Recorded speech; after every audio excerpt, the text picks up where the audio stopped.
A very warm welcome to everyone present here. I am Trishnita Bhattacharya and I will be your host for today's program. 2024 marks the culmination of 25 years of excellence that the Indian National Centre for Ocean Information Services has stood for. 25 years of hard work, 25 years of recognition, associations, service to this nation, and so much more. 25 years of contributions to science, technology, and innovation, and 25 years of pride for every single person who has been associated with this organization. As we start the celebration for Silver Jubilee on the 3rd of Feb, we start a long list of programs that we have planned with the I.O. Conference 2024, a prelude to the Ocean Decade Conference. Without further ado, I'd like to invite our dignitaries onto stage, accompanied by our Director Sir, Dr. T. Srinivas Kumar. I'd like to first invite Dr. Ravi Chandran, Secretary to the Government of India, MOES, to please grace the dais with his presence. Thank you, sir. I'd like now to invite Dr. Shubha Satyendra from PML, Plymouth Marine Laboratory. It's a pleasure, ma'am, to have you here again. Please accept my invitation to the stage. Thank you, ma'am. With equal pleasure, I invite Dr. Nadia Pinardi of the Decade Collaborative Center for Coastal Resilience, Italy, onto the stage. A warm welcome, ma'am. Now I'd like to invite Dr. Kilaparthi Ramakrishna from Woods Hole Oceanographic Institution to grace the stage. Thank you, sir, for being here with us. I'd also like to invite Dr. Peter Haugen from the Institute of Marine Research, Norway, to please grace the stage with his presence. Welcome, sir. Along with the dignitaries that we have on stage, we also have the pleasure of receiving recordings for a few more very important people. Unfortunately, they couldn't be here in person, but we have recorded special messages from Ms. Alison Clausen, Program Specialist of IOC UNESCO, from Dr. Yutaka Mishida, IOC UNESCO Chairperson, Mr. Vishal V. Sharma, India's Ambassador, Permanent Representative to UNESCO to Paris, and Dr. Vladimir Ryabinin from IOC UNESCO. We have their recorded messages. We actually have Dr. Ryabinin live, online. He will be joining us. We'll soon hear from him. It's not a recording. So I welcome and I invite all the dignitaries on stage. Thank you so much for making it possible. I'd like to invite the dignitaries to, I'm so sorry. I'd actually like to invite Rupam Kalita and Satish to commence today's program with an invocation to the divine.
Thank you.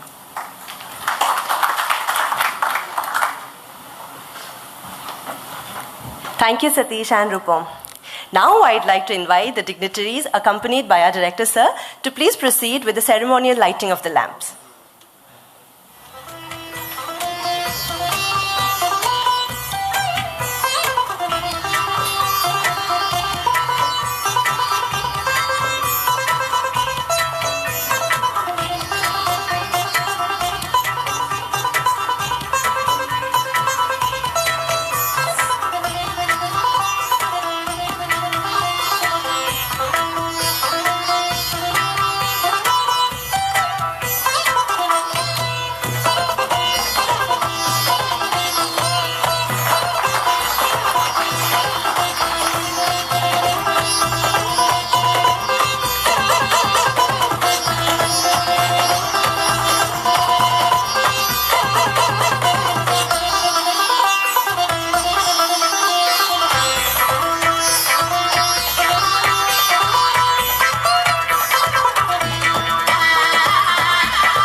Thank you so much, sir and ma'am. I'd request our director, sir, to please felicitate our guests with a bouquet of flowers.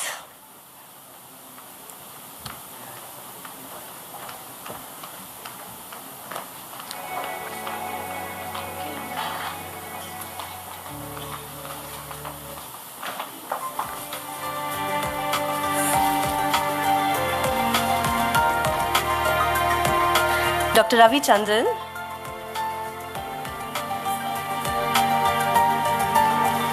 Thank you, sir. Please accept this token of our gratitude. Dr. Shubha Satyendranath. Thank you, ma'am.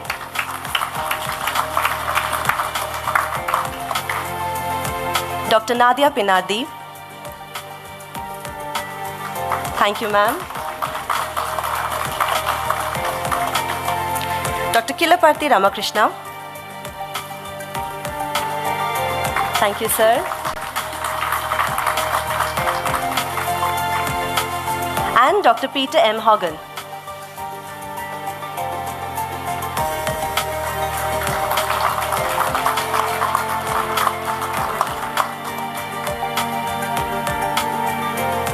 I'd request our director, sir, again to please deliver the welcome address now. Is it okay if I keep it here? Thank you, Krishnita. Chief guest and our chief host also, Dr. M. Ravichandran, Secretary to the Ministry of Earth Sciences and the Chairman of our Governing Council. And we have online attendance. Dr. Vladimir couldn't join us today, but then Vladimir, I'm sure you're able to listen to us and then you are able to see us. Vladimir Rybnin, Executive Director of the Intergovernmental Oceanographic Commission of the UNESCO, and other delegates who haven't been able to join us but who have sent their video messages. Dr. Yutaka Mishida, who is Chairperson of the IOC UNESCO. We have colleagues from the DCU, Decade Collaborative Unit of the IOC UNESCO, Alison Clausen, and then we have our very respected Indian Ambassador and Permanent Representative of India to UNESCO, Mr. Vijal Sharma. He has sent us his message. And then, of course, most importantly, the plenary speakers who are on the dais with me, Dr. Shubha Satyendranath from the Plymouth Marine Lab, UK, Dr. Nadia Pinardi, who is from the University of Bologna, Italy, and who is also the head of the Decade Collaborative Center for Coastal Resilience, Dr. Kilaparthi Ramakrishna from the Woodsole Oceanographic Institution, Dr. Peter Hogan from the Institute of Marine Research, Norway, and he was also the former chair of the Intergovernmental Oceanographic Commission of the UNESCO. And we have amongst us several other delegates, experts, participants from various institutions, countries far and wide who are with us. We have directors of the MOS institutions. We have colleagues from the Ministry of Earth Sciences, the Ministry of Home Affairs, and Ministry of External Affairs who have helped us. We have colleagues from the media. A very warm good morning and welcome to all of you to INCOIS for this Indian Ocean Regional Conference, what is dubbed as the IOCON, Bridging Billions to Barcelona, IOCON 2024. I welcome you, all of you, warmly to this event. This regional event is being organized under the ambit of the UN Decade of Ocean Science for Sustainable Development, which most of you have heard about it by now, I'm sure. And it is being hosted by us in COIS and then technically supported by the Intergovernmental Oceanographic Commission of the UNESCO and then sponsored by the Ministry of Earth Sciences, Government of India. Now, why are we doing this conference actually? The timing is very important. This conference is expected to provide, you all know that UN Decade of Ocean Science, it was, it started in 2021, it's going to go on until 2030. And then there are several events that are being planned. The second Ocean Decade Conference is being planned very shortly in April in Barcelona. And then there are a lot of preparations that are going on globally, actually, to prepare ourselves as an ocean community to this conference. So this event here, it's important in the sense that it is actually bringing together a lot of stakeholders from the Indian Ocean region providing a voice to the Indian Ocean community, to all of us as a whole, and then feed important inputs from the region to the Ocean Decade Conference in Barcelona. And the conference also is expected to provide important inputs to the Vision 2030 process, a process that has been set in motion by the IOC, which actually is looking at where do we intend to be at the end of 2030, that's by the end of the decade, and then what are the performance indicators, what are the gaps, what are the strengths, what are the needs, and then how we are all as a community we come together to address each of these challenges of the decade, and for each of these decade challenges, what is our strategic ambition, what is our strategic needs. To assess that, there is actually a working group, a process of 10 working groups looking at all these user needs and then preparing white papers, which will be finalized by the time we go to Barcelona. Now, those white papers are currently under public review, and this is an opportunity for us in this meeting to actually provide some valuable input from the region towards those white papers. So the way the conference has been organized, you will see that we'll be addressing, it is exactly the same, and it is intentionally so that it is structured on the lines of the Barcelona conference. And then we'll have very high-level, keynote speeches today until afternoon. Then we'll actually break out into parallel sessions. We'll be addressing each of those decade challenges. We'll have a presentation on the white papers. I would like to really acknowledge the vice chairs of each of those 10 working groups.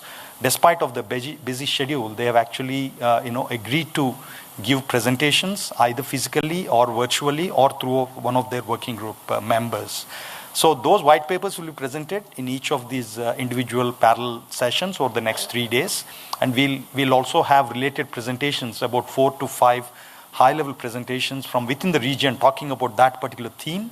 These presenters include e-corps, from research institutions, from the industry, from philanthropies. So you'll find a lot of people sitting amongst us, representing all these institutions. So we'll have those presentations, and then we'll have a panel discussion where we'll have a lot of collaboration with the stakeholders, not just the speakers and panelists, but you'll be able to give your feedback into those presentations and into the white paper through an online tool that we have set up. Actually, we'll be showing you how to use that. So the large participation that you see here, I'm really glad, that all of you, several of you are able to even make it, frankly, because of the, with the holidays we had over the year end, in the summer holidays in the Northern Hemisphere, and then with the visa issues that, visa processes that you need to go through. But then we have had excellent support from our ministries in Delhi. We have almost 350 participants in this meeting are represented here, which I think is a great thing to have. So I'm sure you'll have a very good discussions over the next 3 days, and you'll also have exhibitions that have been organized in addition to the parallel sessions. There are several side events, and if you need any rooms to actually discuss things in a very bilateral way, there are actually opportunities for you to do that. So please ask us if you need such opportunities. And you are here at INCOIS, which Trishnita mentioned before. We are now turning 25. So that's a good landmark for us. And then we are trying to see where we've reached now and what is our future direction. I think some of the inputs from this conference. Thank you very much. So some of the inputs we would like to learn from this and take on board and see where we actually reach in the in the future years from the next 25 years. And one of the reasons that we have a large gathering again here is the timing, and then our collaboration with stakeholders like the ICG, IoT WMS. I see Rick Bailey here, who are going to have a steering group meeting back to back with this meeting. Then we have a training program of the POGO. You will see a lot of young trainees who have come from several countries to attend this training. So we have taken this as an opportunity to have them in this meeting as well, to give them a flavor of what is happening in the international space, and then also take their inputs as young career scientists. And then we also have a training program of the ITEC. We have the Colombo Security Conclave countries having meetings at INCOIS. So we've put together all those things together so that you'll see colleagues from several, stakeholder groups represented here. And then we have colleagues who are here. Justin is going to come from the IOC. Nick is here. So several of colleagues. We have directors of all the, Indian national institutions working in oceanography. So I'd like to acknowledge their presence, all of their presence here. And I'd like to end with my logistics. It was supposed to be a very brief welcome address, but then when I got to the mic, I just started mentioning things which I thought was going to be important anyway. So bear with that. Several of you are staying on the campus, so you have the advantage of not, having, to go through the Hyderabad traffic. You can just walk down to the meeting on all the days. You can actually access our services in the canteen. And those of you who are staying in the hotels, of course, we are arranging transport for you to come in here. So all the tea breaks, lunch breaks, etc., will be arranged, just below. Besides the exhibition, there is a similar hall. So please feel free to join us. And then we know that there is a wide international community here, so we are trying to work on our cuisine. So we're trying to slightly expand our cuisine to make it a bit more continental, but, so bear with us actually while we do that. While you're here, please enjoy Hyderabad, enjoy INCOIS, because INCOIS does a lot of work on operational oceanography, starting right from observations to modeling to forecasting to services. The kind of work that we do is very niche. We actually form the bridge between the science that we all do as a community in ocean science, and then a bridge to the users who need certain services, that need to flow from this scientific knowledge. So that's the kind of bridge that we provide. So you'll find our activities interesting. We do things related to fisheries, tsunami warning, ocean forecasting, and so on and so forth. So we would like to engage with you and discuss with you on how we can collaborate. So with this welcome remarks, I would like to wish you all a very fruitful and productive meeting at INCOIS, and then a fruitful stay in Hyderabad. Thank you all for joining us. Thank you, sir. As I mentioned earlier, we have a few very special messages from some of the special guests who could not make it in person. We have a recorded message from Ms. Alison Clausen. Before we hear the message, I'd like to briefly introduce her. Ms. Alison Clausen is a program specialist, Marine Policy and Regional Coordination Section for the Intergovernmental Oceanographic Commission, IOC UNESCO. She joined IOCCI as a program specialist in 2019 with over 20 years of professional experience in program and project development and management in the areas of marine conservation, marine policy, climate change adaptation.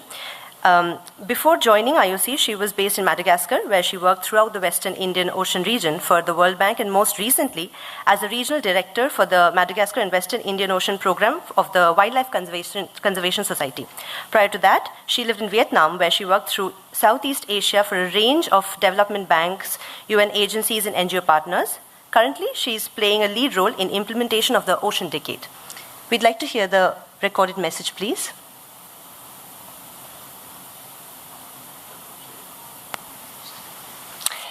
Excellencies, ladies and gentlemen, colleagues, it's such a pleasure to be able to present to you here today in this inaugural session of the Indian Ocean Regional Decade Conference. My only regret is that I can't be there with you in person. It is a real shame, but as many of you are aware, the Decade Coordination Unit of IOC UNESCO is very, very busy with the preparations for the Ocean Decade Conference in Barcelona, so unfortunately travel was not possible. But hopefully next time I'll be able to be with you. But this conference is such an important event, and I'd really like to start by thanking all of the team at INCOIS for this initiative to develop this conference. INCOIS has been a major partner, a long-term partner of not only IOC UNESCO, but the Ocean Decade, really since its inception. That support has continued to grow through the development of the Decade Collaborative Centre for the Indian Ocean, and now, of course, with this conference. And this conference, really comes at a pivotal time within the Ocean Decade. We have made so much progress together since 2021. We have close to 50 global programs. We have nearly 300 national and regional projects. There are 12 decentralised coordination structures, of which the INCOIS Decade Collaborative Centre environment is an absolute pillar. The latest progress report reported that there are over 70,000 individuals who are involved one way or another in decade actions. And of these, we're so proud that nearly 10% are early career ocean professionals and well over half are female, which shows that many of the principles of the decade around equity, inclusivity and diversity are being respected by all of our partners as they develop and implement their decade actions. So, of course, the decade has also started out on a very ambitious pathway throughout 2023 and 2024 with the Vision 2030 process. This is the process whereby we want to have a collective discussion and a participatory process to critically look at the progress of the decade so far, to look at the Ocean Decade Challenges and to see what the strategic ambition for these Ocean Decade Challenges is moving forward. The Vision 2030 process has resulted in the preparation of 10 draft white papers, one for each of the Ocean Decade Challenges. And again, staff from INCOIS have been very involved in the preparation of those white papers. And this conference is really the first regional conference that is going to be able to discuss and debate and dialogue this, and this strategic ambition setting was that it was a collective and participatory exercise. So the inputs that you discuss, the dialogue, the debate that you have during the next few days around the white papers, around the Ocean Decade Challenges, around the future of the decade itself are going to be critical. They're going to help us redefine and correct course on the global ambition of the Ocean Decade, but they're also importantly going to start really translating this global ambition to the most important regional priorities. We've got a lineup of incredible speakers at the conference, and I'm sure they'll be able to provoke thought, provoke discussion and provoke dialogue. And myself and all of the Decade Coordination Unit look forward to hearing the results, the synthesis, the outcomes, the key points of your discussions at the 2024 Ocean Decade Conference in Barcelona in April, when one of the flagship satellite events to be held during the conference will focus on the Indian Ocean and feedback from this conference. So it's going to be a very, very important moment for the region to bring the outcomes of this conference to the global stage and let people know what was discussed in this regional conference so that it can input to that global discussion. So I encourage you to be bold, to be frank, to really dig in and explore and discuss the white papers and give us your honest views and opinions on the achievements of the decade, of course, but also on where you feel the decade should be going to 2030 so we can achieve the collective vision. You can count on the support of myself, of all of the Decade Coordination Unit in that process. We hope to see many of you in Barcelona at the 2024 Ocean Decade Conference in April. And thanks again to INCOIS and all the team for the incredibly hard work to pull this conference together. I wish you all excellent discussions. As I said, I wish I could be there, but I'm looking forward to hearing the outcomes of the process and to connecting with as many of you as possible in Barcelona and other meetings throughout the year. Thank you very much. Thank you. We have another recorded message from Dr. Yutaka Mishida. Dr. Mishida is the elected chair to UNESCO's IOC for 2023 to 2025 biennium. He is a distinguished professor at the University of Tokyo who has been actively involved in the field of oceanography for nearly 40 years. He has been recognized for his outstanding achievements and contribution to international marine science cooperation, including, and he is also the recipient of the Japanese Prime Minister's Promoting Japan as a Maritime Nation Award and the IOC Westpac Outstanding Scientist Award in 2015. He has also played a key role in the establishment of the Marine Information Clearinghouse and Marine Cadastre. Could we please have the recording, please? Thank you.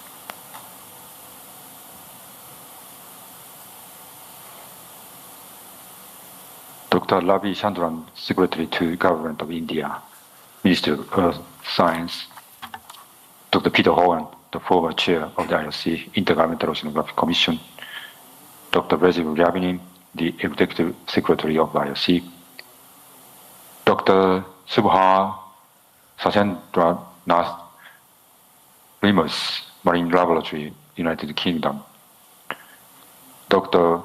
Ramakrishna Woods Hole Oceanographic Institution, United States of America, Dr. Nadia Rinaldi, University of Bologna, Italy. All distinguished delegates, experts, and participants, good morning.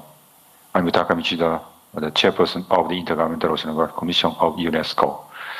On behalf of the IOC, one of the co-sponsoring organizations for the promotion of United Nations Decade Ocean Science for Sustainable Development, it is my great honor and pleasure to deliver a brief message at the occasion of this opening session of the Indian Ocean Regional Decade Conference, IOCON 2024.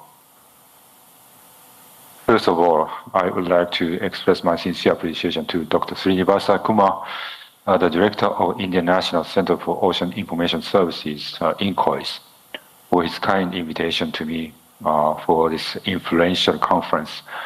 However, I also need to express my deepest apologies not to have been able to join in person today. The region of Indian Ocean is certainly one of the key components in the system of the general circulation of the world oceans and global climate, both in long term and short term.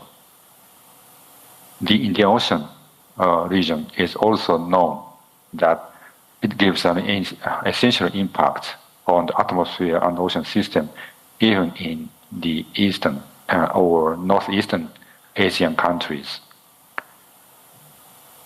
Having looked through the agenda of the present conference for the next 3 days, I have realized that there will be a series of stimulating talks on scientific findings and their application towards the goals of the described in the implementation plan of the decade, UN Decade Ocean Science, to be followed by panel discussions for more focused issues.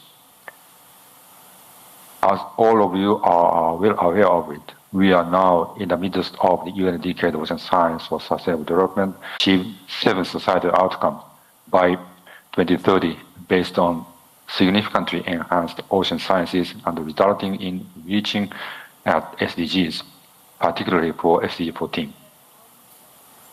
We are now in the 4th year already, and I would say, as the chair of the IOC, that we need to accelerate our efforts toward 2030, the concluding year of the decade. The present conference will be a really good opportunity to identify the required next steps through discussions among participating experts. And the outcomes of the conference, I believe, will be presented to the forthcoming Global UN Decade Conference to be held in Barcelona in Spain in April. The IOC, Intergovernmental Oceanographic Commission of IOC, of UNESCO, as a competent organization in promotion of marine science in United Nations system, keeps actively participating in and contributing to oceanography at global and regional levels, in close and effective collaboration with partners in the region.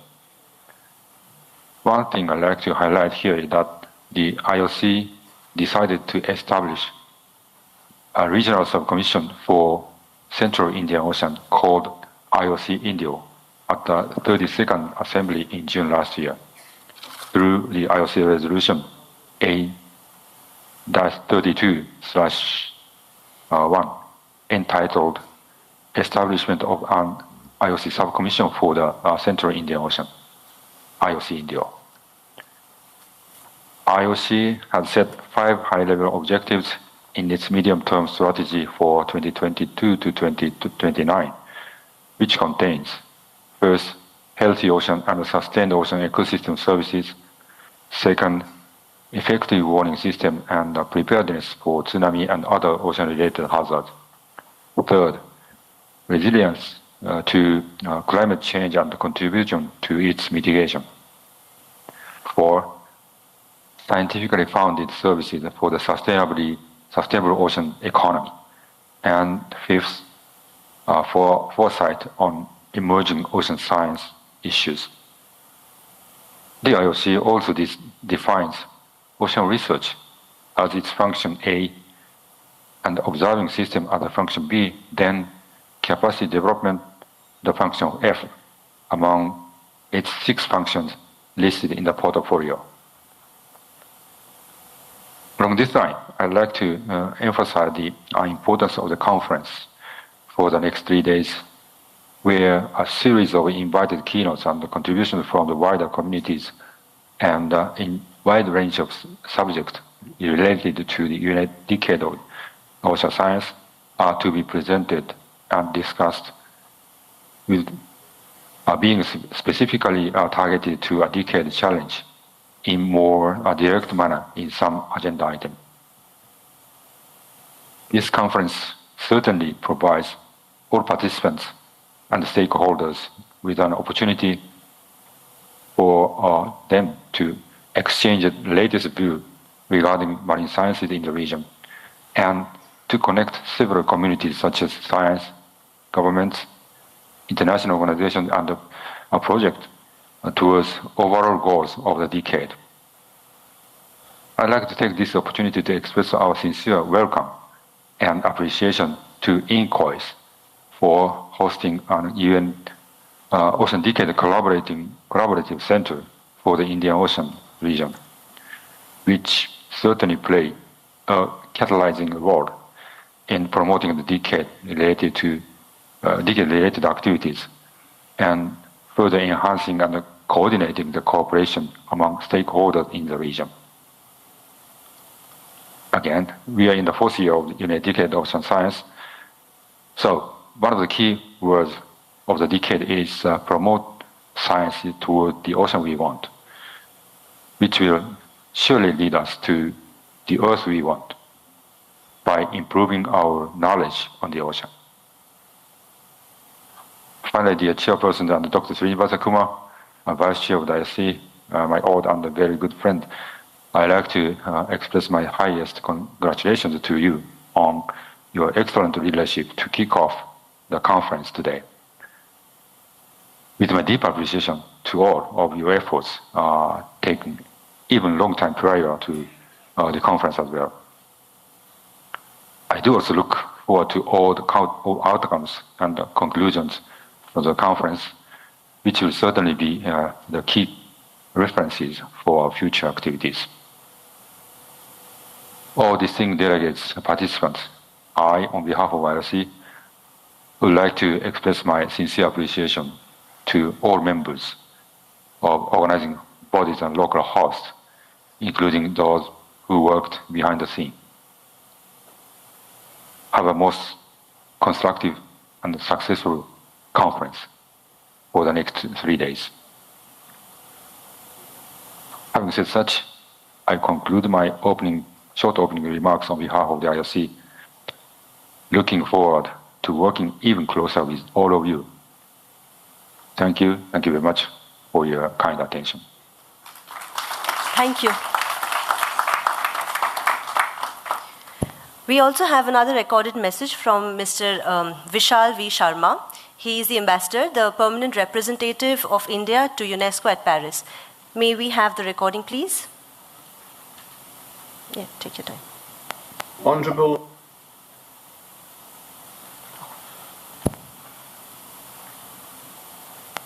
Minister of State for Earth Sciences, Shri Kiran Rijiju ji, the guest of honor, Dr. V.K. Saraswat, Member, Niti Aayog, Dr. M. Ravichandran, Secretary, Ministry of Earth Sciences, Dr. T. Srinivasa Kumar, Director, INCOIS, distinguished colleagues, ladies and gentlemen, Namaste from Paris. It is indeed my pleasure and honor to be amidst you all, albeit virtually, at the Indian National Center for Ocean Information Services commemorates its Silver Jubilee anniversary today, 3rd of February 2024, and the IOCON 2024. I commend India's ocean-related initiatives led by the Ministry of Earth Sciences and INCOIS in Hyderabad. As a long-standing member of UNESCO's Intergovernmental Oceanographic Commission, or the IOC, India plays a vital role in hosting the IOGOOS Secretariat and managing key projects like IIOE2. Notably, India elevates its status in the IOC Indio and establishes itself as a regional leader in various ocean activities, fostering strong partnerships. As Honorable Prime Minister Narendra Modi has said, the Sagarmala scheme is strengthening modern connectivity in the coastal areas. India's ocean initiatives that India is moving towards harnessing the full potential of its oceans under the maritime vision. This project further exemplifies India's commitment to holistic development, enhancing connectivity and promoting sustainable practices in the maritime sector. As a cornerstone of our maritime endeavors, Sagarmala complements our goal in the UNESCO Intergovernmental Oceanographic Commission, strengthening India's position as a regional leader in ocean-related activities and fostering strategic partnerships. India's commitment to the UN Ocean Decade is evident through the Decade Collaborative Center for the Indian Ocean Region, DCCIOR, currently hosting the Indian Ocean Regional Decade Conference 2024. This event brings together 300 participants from 30 countries. As the conference concludes with the INCOI's Silver Jubilee celebrations, I extend warm greetings, celebrating 25 years of excellence. Unfortunately, my work commitments in Paris prevent my physical attendance in Hyderabad. Nevertheless, on behalf of the permanent delegation of India to UNESCO, I convey best wishes to INCOI's Director Shri Dr. Srinivasa Kumar and the team for their future endeavors. Jai Hind and Bharat Mata Ki Jai.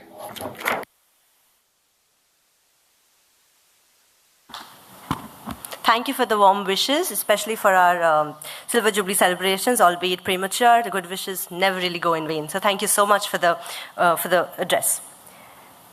We now would like to connect online with Dr. Vladimir Ryabinin.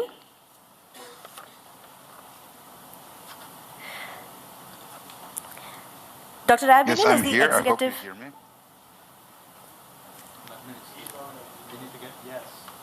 All right. Welcome, sir.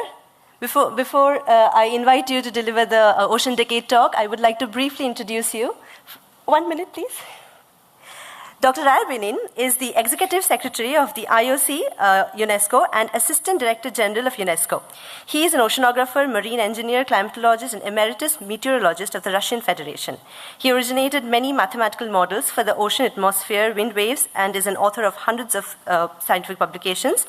Since the 1980s, he has been involved in various capacities in the activities of the UN and has been contributing to co-design and coordination of such international initiatives as the Global Ocean Observing System and the World Climate Research Program. In 2020, the Marine Technology Society awarded him with the Compass International Award as a recognition of his leadership in the design of international initiatives in the planning team for the UN Decade of Ocean Science for Sustainable Development. Thank you, sir. We are very fortunate to have you online. I would now please request you to go ahead with the Ocean Decade talk. Thank you so much for this warm welcome. And once, like Alison, unfortunately, you can imagine what is happening in IOC now, ladies and gentlemen. So I unfortunately was unable to come to Hyderabad. This will remain my dream. So, Dr. Ravi Chandran, Secretary of Government of India, Ministry for Earth Sciences, I would say the only such ministry in the world. Dr. Srinivasa Kumar, the director of INCOIS, and I would like also to say quite unique specialist. A fantastic podium that I see here. Dr. Michida spoke, Dr. Peter Hogan, the current and past chairs of IOC, Dr. Ramakrishna, dear Rama, representing also one of the strongest institutes in the world and also working for United Nations, dear Nadia, and dear Dr. Setian Granat. We haven't yet met, but the rest is my basically like family. And I saw before the before the start, so many dear faces in the room. Excellent translation, by the way. So let me now try, despite I'm a mathematician, try to do some sharing, and this will be a technically challenged mathematician. So let's see how it works. I will share my screen with you, and then I see it is now working. And please forgive me, it will be if it goes a little bit longer, but I think it's a very important message that I would like to give to you. First of all, I would like start that with something that I think is very important. I'm going to present to you, as you see on the screen, only the tip of the iceberg. And we are trying to change the world, basically, when it comes to the ocean. And we know a lot about the ocean. You can see on this slide a lot of title pages of many assessments. We have in the world so many framework agreements, Paris Agreement, Biodiversity Agreement, agreements of fisheries on small island developing states, Sustainable Development Agenda. The world is not short of agreements that are supposed to be taking us to a much more sustainable future. This is what is happening in the ocean. And this is just a list of, stressors that exist there. And very happy to quote from the Plymouth Marine Laboratory that the ocean is hot, sour. Brest is not really happy to say so, but this was a very good publication actually on that issue. So a lot of issues related to warming, a lot of issues related to acidification, to climate change, to the use of the ocean, to crimes in the ocean. So this is the current situation. So despite the knowledge, despite the framework convention, this is the sad reality where we are. And I would like to say that when we speak about Sustainable Development Agenda, I think it was the first World Ocean Assessment published in 2016 that clearly stated that humankind is still running out of time to start managing the ocean sustainably. And we embarked on this journey, but the start was not very easy, and it was not considered as very important actually, because if you see on the slide how much money is spent on Sustainable Development Goal 14 focused on the ocean, you will see this is the least funded Sustainable Development Goal. And now let's see how the conventions work.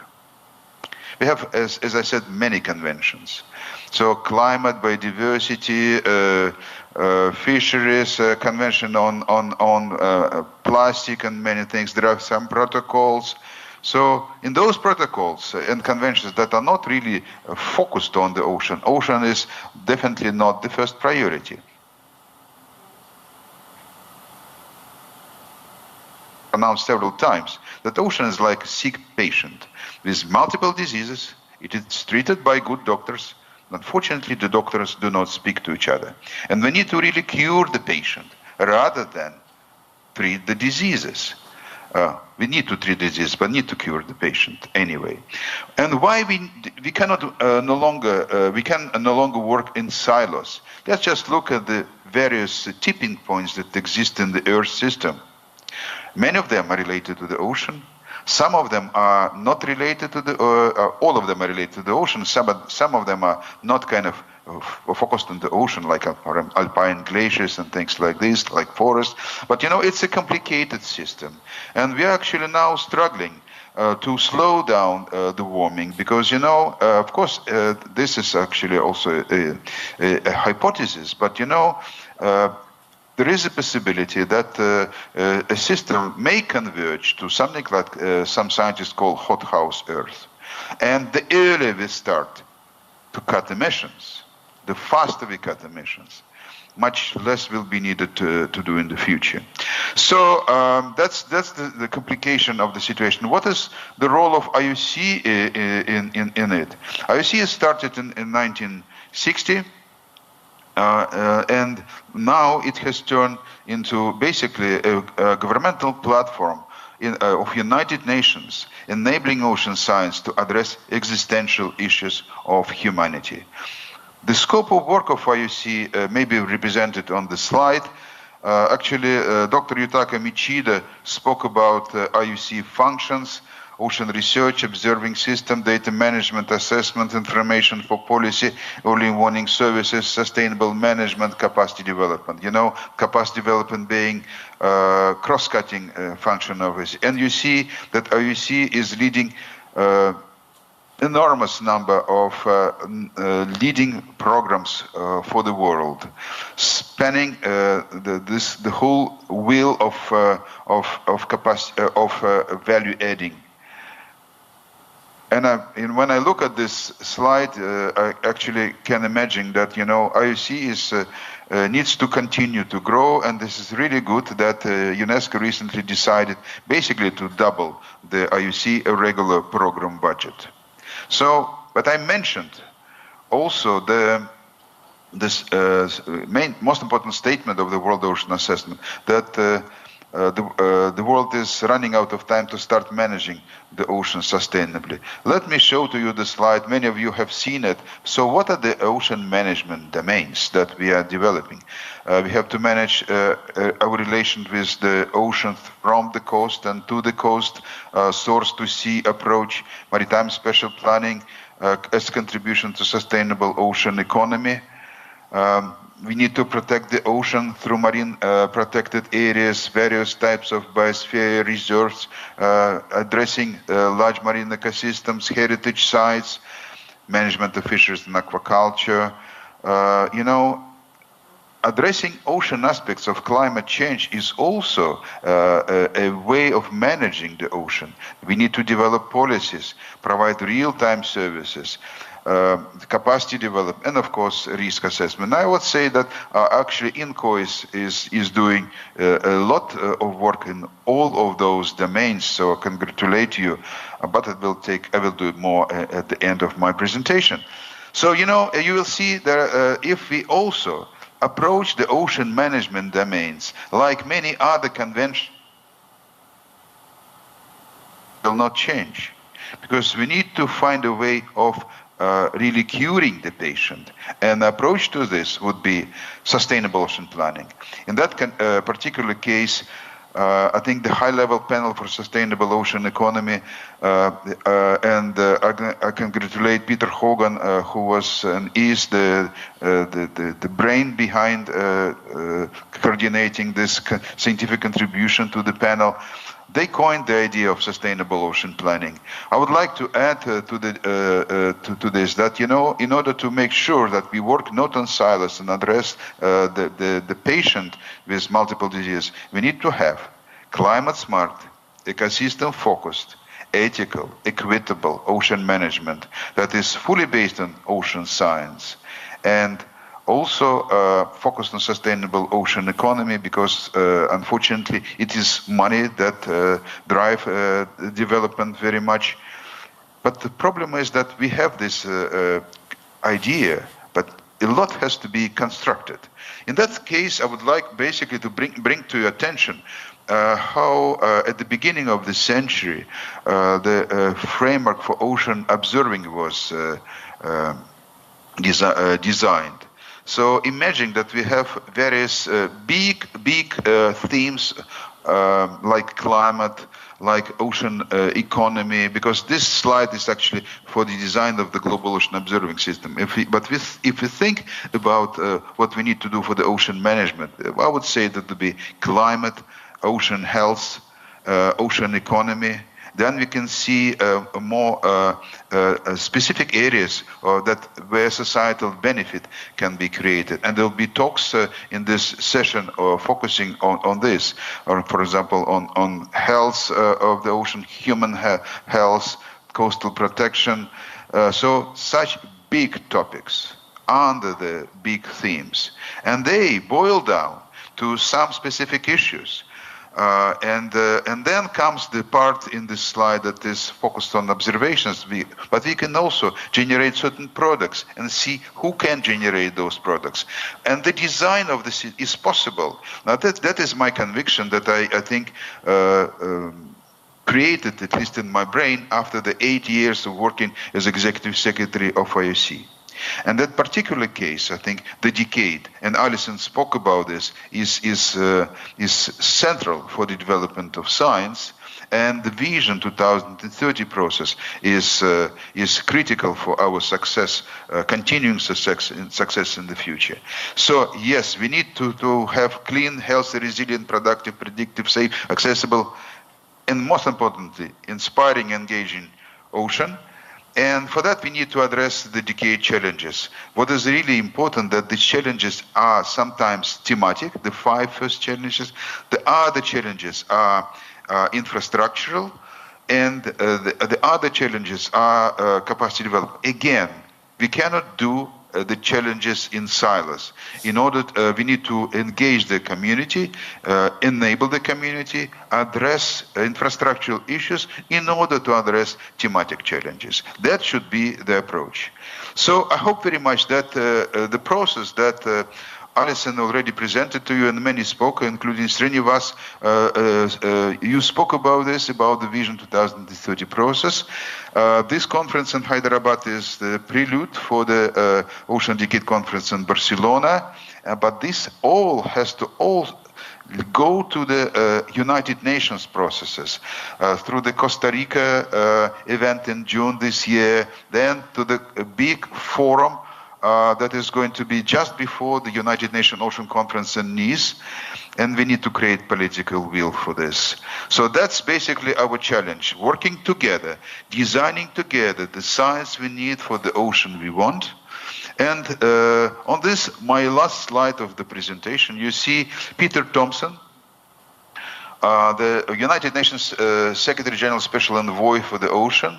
And we actually came up with a proposal to the conference, organizers of the Conference of United Nations. We need, in my view, and also in Peter's view, we need to have a plan that would be a key outcome of United Nations Ocean Conference 2025 that will be focused on integrated ocean management. We can call it SDG 14 plan for United Nations, and that will be, if we agree to work together, and if we design what we can do towards sustainable ocean planning and management, then the benefits will come in the ocean health, in the climate change, in the ocean economy, well-being of people. So my plea to you is to continue to develop the science, bring your wisdom to Barcelona, and from Barcelona, start working with a lot of stakeholders in ocean science, so we can enjoy the ocean we need, the earth we need, as Yutaka said. So with that, I'm stopped sharing the screen, and also would like to say to you, ladies and gentlemen, that INCOIS is the dearest partner for IOC. You know, 25 years is still a young age, but you have achieved a lot. And when I think about IOC functions, observations, data management, tsunami, and many other things, capacity development, INCOIS is doing fantastic work. So with that, I thank you very much for what you're doing. More is on our plate to do, and I think we can do it if we all join forces, stop working in silos, and develop a complex approach for the ocean based on science. Many thanks for your attention. Thank you. Thank you so much, sir. Thank you very much for being available for us today at this time. I'd now like to request Dr. M. Ravichandran, Secretary to the Government of India, Ministry of Earth Sciences, to please deliver the inaugural address.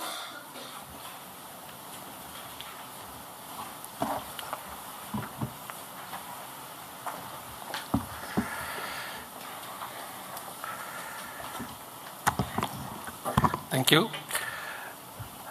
Dr. Vladimir Ryabnin, IOC UNESCO, Dr. Ramakrishna, Wood School Oceanographic Institution, Dr. Nadia Decade Collaborative Center for Coastal Resilience, Italy, Dr. Peter Hagen, Institute of Marine Research, Norway, Dr. Subhash Satyendranath, Plymouth Marine Laboratory, UK, Dr. Srinivas Kumar, Director INCAIS, and other directors of Ministry of Earth Sciences, distinguished guests, honorable delegates, my esteemed colleagues and friends, very good morning to all of you. On behalf of INCAIS, it is my great pleasure to welcome you all to this, the Indian Ocean Regional Ocean Decade Conference 2024. Today, we embark on a journey of collaboration, knowledge sharing, and commitment to address the critical challenges that are facing by our oceans. Though we live on a blue planet with the oceans and seas covering more than 70% of the Earth's surface, an ocean provides countless benefits, and it is having a lot of opportunities it provides, but they have many challenges. That is what Dr. Vladimir just now mentioned. There are many challenges we are facing. Ocean feeds us, regulate our weather and climate, and generate most of the oxygen what we breathe. It provides both living and non-living resources, from fisheries to marine biotechnology, minerals to renewable energy. It also offers social and economic goods and services such as tourism, recreation, maritime transport, and security and coastal protection. It is imperative to understand the ocean for better management, to conserve, protect, and restore for us as well as for future generations. I commend INCAIS for organizing this conference dedicated to address the challenges of the ocean decade. As you all aware, the United Nations has declared the years 2021 to 2030 as the ocean decade, with the goal for advancing global efforts to sustainably manage and protect the world oceans. Serving as a significant milestone en route to 2030, particularly leading up to the 2024 Barcelona conference, this event will set up a stage for addressing the full range of ocean decade challenges, including critical issues such as climate change, food security, sustainable management of biodiversity, sustainable ocean economy, marine pollution, and coastal resilience to ocean hazards. As we gather today, we recognize the immense significance of the ocean decade. This transformative initiative serves as a catalyst for global action, urging us to work collectively towards the sustainable management and conservation of our precious ocean. We are already halfway through the ocean decade, and the next 6 years are going to be more important and pivotal as we strive to understand, harness, and protect the potential of our ocean for the well-being of the present and future generations. To support and organize ongoing decade in actions, IOC UNESCO has officially designated certain institutions as decade collaborative centers and decade coordination offices. I feel immensely proud to inform you that INCAIS is recognized as one of the decade collaborative center for this region, especially Indian Ocean region, DCC-IOR. As part of its commitment, the DCC-IOR is organizing the Indian Ocean Regional Conference today, this conference mainly bridging billions to Barcelona, an official prelude to the Ocean Decade Conference 2024.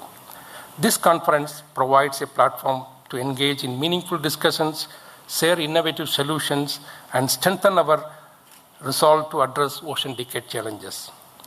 To brief you about the objectives of the conference, I would like to inform you that the Ocean Decade is working on a plan called Vision 2030 to boost the efforts for ocean knowledge-based solutions.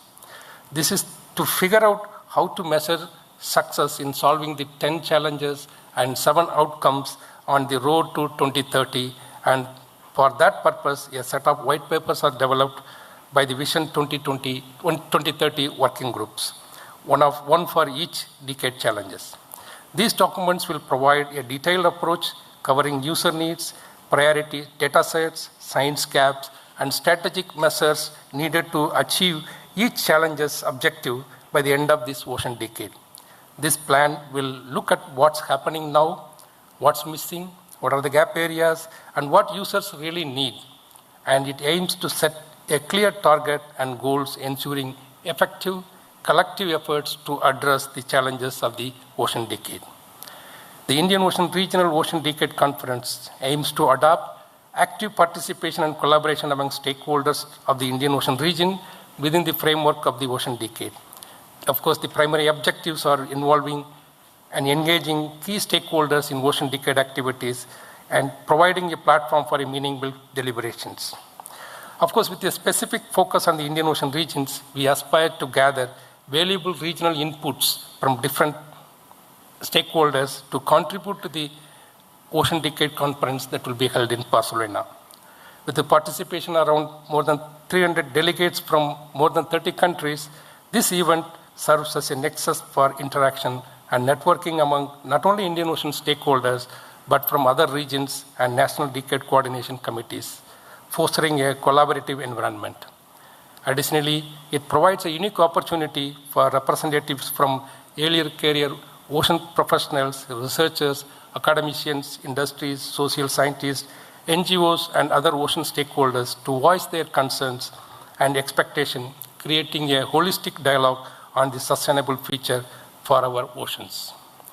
Towards this endeavor, Government of India has initiated at the same time 2021 the Deep Ocean Mission to understand and explore the ocean in a sustainable manner, which include technology and innovation, ocean observation, modeling, and including the climate change perspectives, harnessing ocean resources, both living and non-living resources in sustainable way, biodiversity, ocean health, and other most of the challenges that put forth in the ocean decade. I extend my gratitude to our esteemed speakers, sponsors, partners, and volunteers who have played a pivotal role in making this conference a reality. Your dedication to the cause of ocean conservation is truly commendable. Over the next 3 days, we will delve into crucial topics such as climate change and ocean health, biodiversity conservation, marine pollution, sustainable fisheries, blue economy opportunities, technology and innovation, community engagement and education, and ocean governance and international collaborations. All these things we will be discussing. Our goal is not only to address the challenges, but also to explore actionable, implementable strategies and foster collaboration that will leave lasting for the future. I want to express my sincere hope that this conference become very important for all of us so that some big message we will take it to the Barcelona so that everybody feel for this Indian Ocean and also the global oceans. To conclude, I would like to emphasize a quote from Barcelona conference: "The challenges facing the ocean are immense, but no single nation or sector can tackle them alone." So thank you for your presence, your passion, and your commitment to this cause. Let us embark on this journey together. Welcome to the Indian Ocean Regional Ocean Decade Conference 2024. Thank you, one and all. I now request the dignitaries accompanied by Dr. Ravichandran and Dr. T. Srinivas Kumar to please proceed towards ground floor. We have an exhibition there from some of the premier institutions of India and also from industry companies. Also, there are beverages and refreshments for everyone. We would come back here to convene the plenary session again at 11:30. There are quite a few plenary talks, very interesting ones. I please now request our director, sir, to help the dignitaries towards the inauguration hall. Thank you.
ఇచ్చాలా నీకు ఇది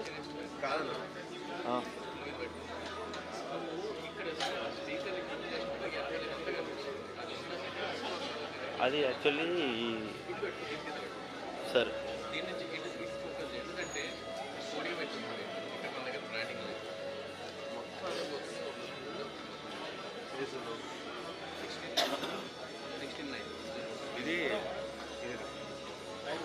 ఇది తీసుకెళ్ళిపోతున్నాను కిందకి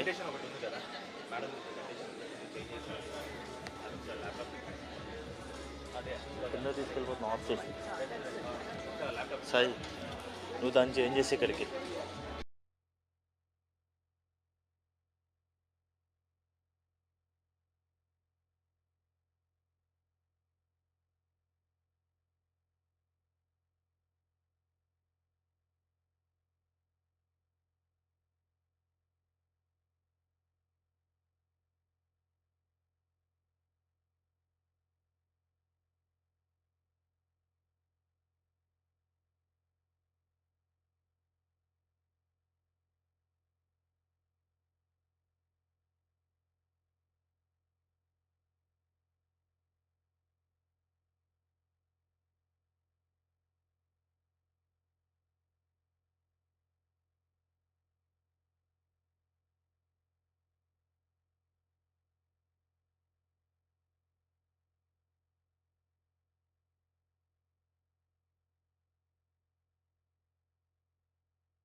For the plenary talks, very engaging talks. I request the audience members to please be seated so that we may start as soon as possible.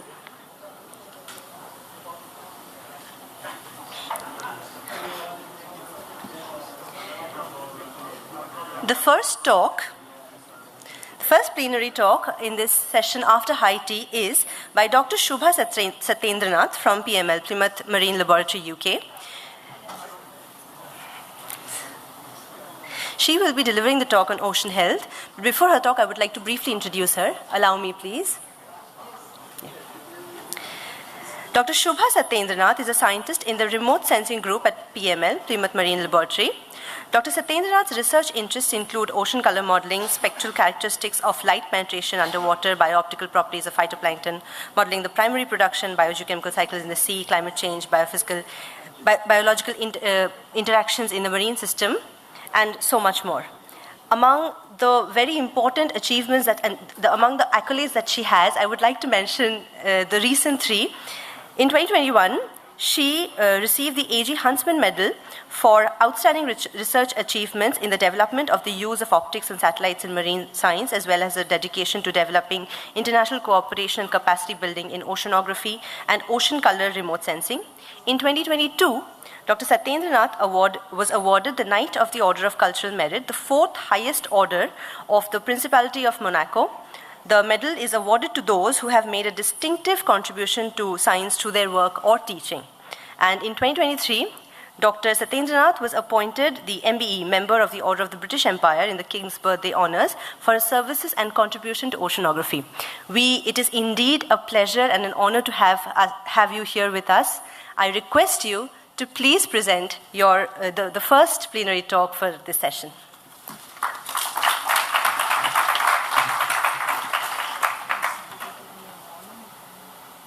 No, it's fine. Yeah, but how much time do you want to keep? It's 20 minutes, no? So Yeah, you yeah. could give me a warning at 5, 15. Yeah. Morning all. Can you all hear me at the back? Yes, thank you. When I saw this topic I had been assigned for this presentation, I sort of panicked. I asked myself, what do I know about ocean health? Do I know enough or do I know a lot? And the answer was not enough. So what I'm going to do today then is give a very personal perspective on ocean health and its relation to human health. So thank you for having me give this talk, and good morning to all the distinguished guests, friends, participants. So ocean health is a concept that has now entered a broad range of domains, from policy, including the one that we are talking about here, the Ocean Decade, the Sustainable Development Goals, and also in the scientific realm. It is, however, somewhat controversial in the sense that different people read different things into it.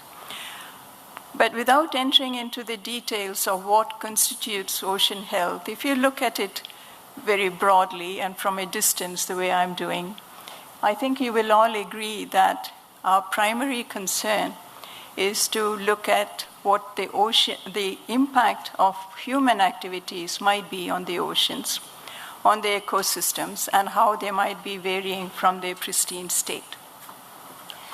We want to be able to detect change, if any. It could be an abrupt change, or it could be a slow and steady change over a long time. And unlike human health, where we have a common standard for everyone, in ocean health, our standard has to be with reference to that particular location. We can't have a common reference. So that means that it has to be regionally and locally adjusted, the way we assess health. Because of their fundamental role in the marine ecosystems and beyond, I think we'd all agree that there should be a component of our observing system that is devoted to plankton in general, phytoplankton, bacteria, and all those related microbial community. We can't observe everything, we can't monitor them for everywhere all the time. So we have to select certain indicators that we would like to monitor over a long period of time. If that is the case, then we would want to ask what might be the ideal characteristics of such indicators. So we could list some, such as that they should be easy to understand by everyone, should not be something too exotic or esoteric. It should be quantifiable, unambiguously and everywhere all the time. It should be measurable rapidly and easily at low cost. And we should be able to repeat the observations as frequently as required and do this for a long time. And it should be measurable at a variety of scales. If you consider all these requirements, then I think you would see that satellite observations or remote sensing meets many of these requirements from an operational point of view. And some of the key components of the marine ecosystem that you would like to observe are amenable to remote sensing. For example, phytoplankton biomass or primary production, and many physical and chemical environmental properties that are relevant for the marine ecosystems are also accessible to remote sensing at compatible time and space scales. So we do want to construct time scales, and seasonal dynamics are relevant, and we have to be able to look at interannual variations. So I'm not expecting you to look at this list, but I just want to put it up to show that there are many indicators of ecosystem health from the status of the ecosystem or its function that you can infer directly or indirectly from satellite observations. But there has been one particular difficulty that we had to face if you take a remote sensing perspective into examining ocean health. And that is arises from the fact that individual satellite sensors have a finite lifetime, typically of order 10 years. So if we are talking about climate scale relevant changes, one satellite is not sufficient. Then you come into the problem of having to stitch together multiple satellites with multiple characteristics to develop a long time scale. And there is considerable effort going into that these days. For example, in the Ocean Color Climate Change Initiative of the European Space Agency, multiple sensors are being brought in to strengthen the time scale and also to avoid, minimize gaps in the data from individual sensors, and do this in a way that doesn't introduce artifacts in the time series. At the moment, some 6 satellite sensors are contributing to this time series, and it's about 24, 25 years long, and additional sensors are being considered for the future. For example, PACE from NASA will potentially be included. We might also consider the Indian sensor, OCM3, since we are in the Indian Ocean context. Because we are talking about Indian Ocean in particular, I couldn't resist looking at the ocean color products that are now being generated, this merged product that extends over some more than 2 decades, to see what we can learn about the Indian Ocean from these from these data. Show you some preliminary results where we have looked at the phenology of phytoplankton. Phenology referring to the seasonal dynamics of phytoplankton over an annual time scale. So we have done this globally, and I'd just like to focus on some results from the Indian Ocean region. For example, if you look at the magnitude of the peak in chlorophyll in any given year, and look at the trend, you see that the northern Indian Ocean, the Arabian Sea in particular, is showing pronounced changes. What appears in the analysis, preliminary as it is a coastal effect where there is a decrease in the chlorophyll very close to the shore, and the maximum seems to be displaced offshore. If this is confirmed after further analysis, it begs the question of what the implications might be, for example, for fisheries. We also looked at whether the satellites can tell us something about whether the basic physiological, ecological system is changing, simply by looking at the realized rate of growth of chlorophyll biomass as a specific rate over time. So what we see here in this plot, I don't know if I can point, this one shows all the trends, all the linear trends. And we see that in the Arabian Sea, there is a negative trend, indicating again, provisionally, that phytoplankton are growing less fast. The ecosystem as a whole, you might say, the net effect is the growth rate is slightly less. If you now only look at the trends that are statistically significant, that disappears. So in other words, it's not yet statistically significant. But the question arises whether these preliminary results give us an indication of areas that are potentially vulnerable and therefore should go on a health watch. And Arabian Sea would be on my list if we did that. But if you come closer to the shore, that is when I think the intersection between ocean health and human health becomes more prominent. It's not exclusively so, but it is more so. And I think we can all accept that life depends on water. And I have some examples here from Kerala, from Vembanad Lake, that we have been studying for some time. And I think those who know the area will agree that this is a very watery lifestyle. We depend on the water for everything: food, transport, culture, religion. Everything is tied to water.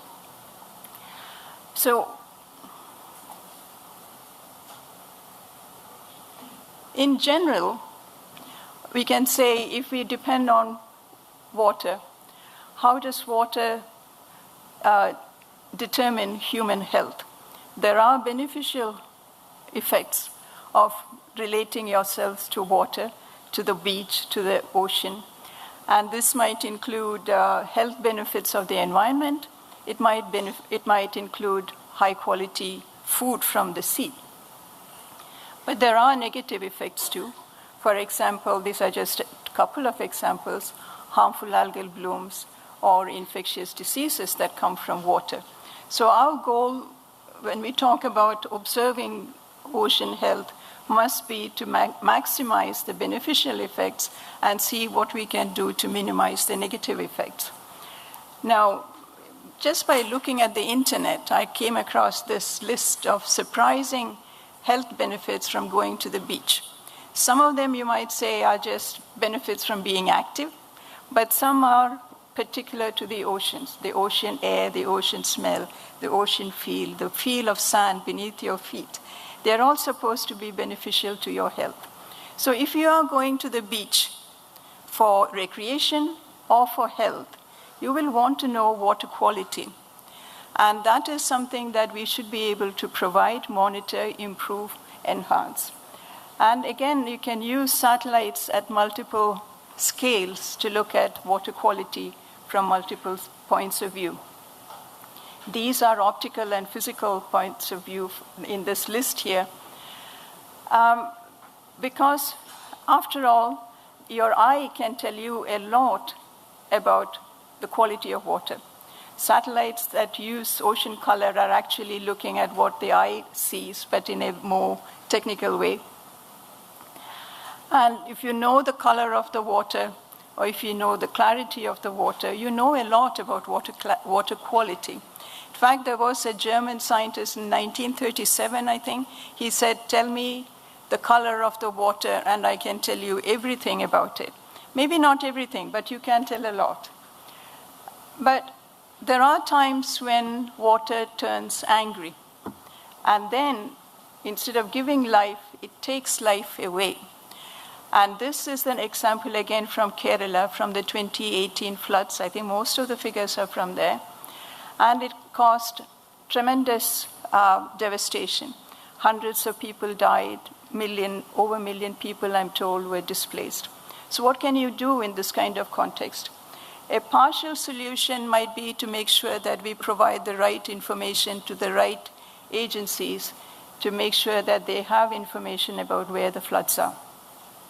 Satellites can contribute to that. Then you can provide such information routinely, regularly, and on an uninterrupted basis. I understand that INCOIS was providing this kind of information at that time. So when these kind of calamities occur, the impact on the local community is very high. A part of this study area that I'm talking about is called Kuttanad. It is below sea level, and traditionally people have cultivated rice there. It is their livelihood. But now, it's not just that one flood, but the increased frequency of floods, the saltwater incursion, and similar relentless assault on their livelihood, their lifestyle, from water-related disasters are defeating these people. And according to this newspaper article, some 15% of the people of Kuttanad have abandoned their low-lying lands for higher land. It's an entire lifestyle, culture that is being affected. So I go to meetings where we talk about climate refugees as something of a problem for the future. But it's not. It's happening now, and people are giving up now. If you look at this man in his little boat in Kuttanad, time is running out for him. So I repeat the message of urgency that we heard from the speakers this morning. We need to act now, and we need to act soon. But this man, I speak about him because I know of him. I've come from that area. But he's not alone. If you look at this review paper that talked about water-related disasters in recent years, it is a global problem. Nobody is spared. And the number of people affected are in the hundreds of millions. The entire world is affected, but if you look at the map, the Indian Ocean region, India, China, the highly populated countries are most affected. So again, I repeat the urgency to react. But the problem is not just the physical damage that arises from floods, death, loss of property, loss of economic income. There is often a long-term continued effect after the disasters that are related to human health. According to this review again, waterborne diseases and mental health are high up on the list. So waterborne diseases are also something that people believe are on the increase, and that the regional distribution of these diseases are changing because of climate. And we need to do something about that. I don't have time to go too much into the details, but I just want to give you one example here that shows that if you're interested, for example, in the cholera disease and the Vibrio cholerae bacteria that are responsible for the disease, then there have been a lot of literature appearing over the last 2-3 decades that show that satellites can be used to predict the environmental distribution of these bacteria from space. So I don't know how fast or how slow I have been talking, but I do come to my concluding points here. So what I gave today was a very rapid overview of where I think the ocean health problem lies and why we need to act collectively and urgently to address the problem. Addressing the problem requires that we observe the oceans at multiple time scales, systematically and continuously over a long time scale. Whereas climate and climate variability might emerge as the most important concern for the open oceans, other factors emerge as being more important when you come to the coastal areas. And these include pollution, natural disasters, and what have I got here? I can't even read what I would put in. Yeah, all these factors become more important closer to the shore. I talked about remote sensing because that's what I know a little bit about, but it doesn't mean that remote sensing has all the solutions. It can be a component to the solution, but integration with other types of observations and with models is absolutely essential if we are to find a long-lasting and effective solution. But integration, I would submit, has to go beyond the ocean community. For example, if we are concerned about human health and its relationship to the environment, then we have to go beyond the oceans and talk to the health community. For example, the World Health Organization also has their goals. We will do this by 2025 next year, and we'll do this by, or we must do this by 2030. Considerable eradication of, not quite eradication, I think the considerable decrease in cholera and malaria are in their goals. And we are far away from them. And according to WHO, the entire solution for environmentally sensitive diseases, the solution doesn't lie only with the medical profession. They need help from all the other sciences, including environmental scientists, to find a solution. So we are in the right place to do that, but that's just one of the many things that calls for a very broad integration. And I thank you.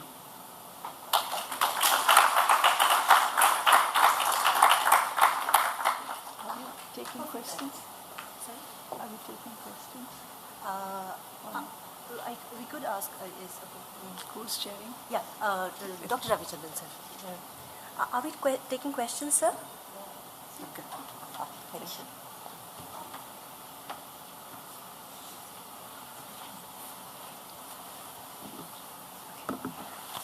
Thank you, ma'am, for that very engaging talk. Next, we have the second plenary speaker for this session is Dr. Nadia Pinardi from the Decade Collaborative Center for Coastal Resilience. Her talk will deal with community resilience. Dr. Pinardi holds a PhD in applied physics from Harvard University, and she's a full-time professor of oceanography at Bologna University. Her interests range from ocean numerical modeling and predictions to data assimilation, numerical modeling of the marine, physical, biological interactions, and pollutants at sea. She has written thousands of papers, hundreds of papers in many peer-reviewed journals and on a wide range of subjects. Among the most notable accolades that we can attribute to her, in 2017, she received the Fridtjof Nansen Medal for Oceanography from EGU. In 2008, she received the UNESCO IOC Roger Revel Medal. In 2015, she received the Italian Republic Honours for her scientific contribution in strategic fields for sustainable development, such as oceanography and climatology. And in 2017, she received the Laurea Honoris Causa for operational oceanography at the University of Liège, Belgium. Recently, in the recent decade, she's moved on to assume very important roles in international advisory committees. I request Dr. Pinardi to please present her talk.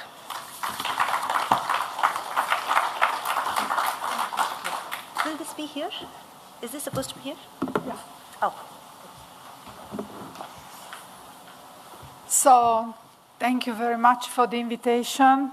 I'm honored to be finally in India. I had many students and colleagues in these years working far and near me, but I never came to this wonderful country. Thank you. And thank you also for organizing this conference, which is so important, that has the meaning of getting more input on these very essential issues that we need in our community to finally solve. And my view of the ocean decade is really thinking about how oceanography, after so much development, is finally meeting the people and the needs for sustainable development. Okay, let's see. This? Yes. So I've been recently, in the past 5 or 6 years, interested in putting what I know to the service of the coasts. And because it is where that connection is stronger, as we have also seen from the previous talk. And in particular, UNESCO solicited me to look at coastal resilience. That was an interesting thing that they asked me to do, because I never thought it was so complicated, coastal resilience.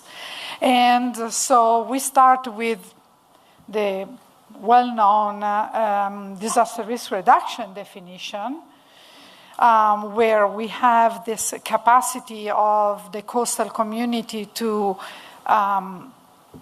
come back to some functionality after a perturbation has occurred. And we have many elements. You see here in a nice drawing that is part of the collaboration with the DCC Indian Ocean.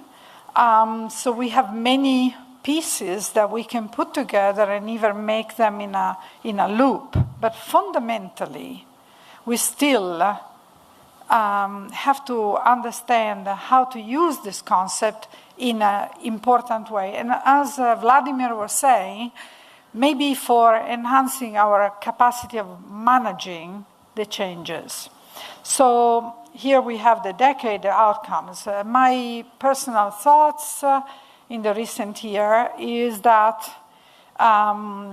coastal resilience is a system attribute that is a multiple facet indicator, and it has not been used enough to strengthen science-based environmental management. So we have to undertake that. Hopefully my center will, or our center will do that. Furthermore, I have been reading a lot about this and the relationship between adaptive capacity, which is a concept that comes out from climate change community, and coastal resilience is not yet clarified. Is not. In fact, some people, much more authorized than me to say something, say that coastal resilience is one aspect of adaptive capacity in the coast, clearly. So then, the third point is that almost no operational tools stem out yet from coastal resilience, for coastal resilient planning. So we see some, and certainly satellite are a very basic and very fundamental step, but I think at the end of the decade, we will have more. Okay, so the center that I have the privilege to direct now has the mission to try to solve some of these conceptual and practical problems, strengthening the co-design, the connection between the new science and technology that is developed in the programs, in the projects of the decade, and the local community stakeholders, coastal stakeholders. So we are a small center with an operational setting with a pretty large program committee, and we are funded by the local government. This is another thing that I think is important, that in this process of building toward science-based coastal management for coastal resilience, these kind of governance systems could be developed. They are very fruitful. You are in contact with the local policymakers, and then you can offer debate on solutions. So this is a local government, the Emilia-Romagna government, that finances this center, which has to coordinate internationally. Okay, so we have also a large group of programs, and the 4 in dark blue are the main affiliated programs that look at coastal resilience from a technological and scientific point of view, and you see them mentioned. Then we have a wealth of other programs and projects that are affiliated and that we should try to contact to get input for our co-design. This is the function of the DCC. So we have also drafted in the past year some strategic objectives. Naturally, you would expect to have the part which is improve in science information for all, meaning making it available in a new format, in new forms that are accessible and usable, both. And then we have an enhancement of stakeholder engagement as a main driving aim in our center. We have educational targets, which are part of the solution. And then environmental justice is also something that we want to uphold and sustain and enforce in all our previous activities. Okay. So here is a very important activity, I think, that we started with the DCC Indian Ocean region, and which is coming now to maturity. We want to, in this stakeholder engagement, we want to use the UNESCO Ocean Decade to make us aware of the situation. What is the situation in coastal management and risk reduction and preparation of climate adaptation planning now in the world ocean coastal areas? And so we have drafted together. Here you see some typical questions, and please be tuned with our center because you could, I like to ask you all to come in and give your opinion. And also, if possible, get your stakeholders, local community stakeholders from civil community to contribute. Okay, so one of the other activities, as I said, just to tell you the idea, and it will be launched at the end of this year, you find also information in our website, is to address the problem of the private-public connections. This is a very important part for sustainability. And so we called our course, newly developed course, so that will be held at the end of the year, Resilience, Coastal Business, Sustainability, Growth, and Human Capital. And it is dedicated to coastal consulting companies, coastal managers and operators, and civil protection, for example. Then it's a small course, which we hope after we do the first and we get some feedback from the students, develop in a continuous way. And, it will be a mixed and hybrid way that allows the people that work to follow the course. So 1 month at home and possibly 1 week in presence, with a lot of material on the web. So autumn 2024. Then we have cross-cutting activities. And here, instead of giving you the list, I want to give you one of the most important one, that is what the UN Decade launched, that is the cities with the ocean. This is a very important initiative. Oceanography has had many stakeholders in the past, especially open ocean stakeholders, the navies, the transport, the fisheries. Now we are going to have finally the coastal stakeholders, and among these, the cities, which are where the population concentrate, and they have enormous problems coming from the ocean. As you know, many cities don't even know. Many cities that are on the ocean don't even know about the ocean. And most of, I now continuously, I'm in touch with a lot of cities, and the problem is in their schools, they don't even tell the kids they are on the ocean. So we are starting from really bottom up, but now we have a starting network which was organized by the DCU, and I see a big hole in the Indian Ocean, so we should probably get out from, there is a way to get other town involved. There is a call for action now, that if you contact me, I can tell you the details. And then the Barcelona conference will open it to a larger community. Yeah, so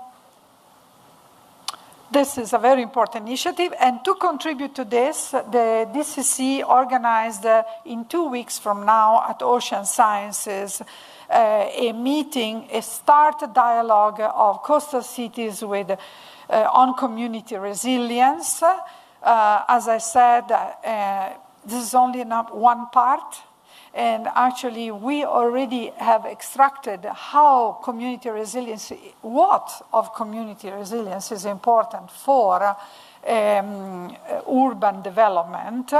And hopefully here we will have a debate that will start to dig into this issue, what the urban development needs and what the science can give or will give in the future.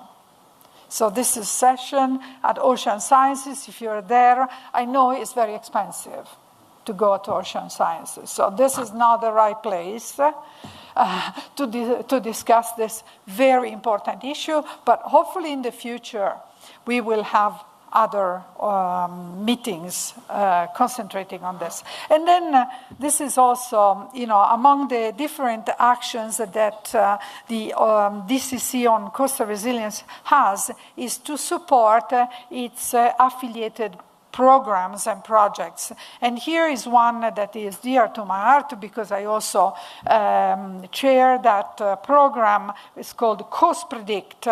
And we launched last year the Global Coast Initiative.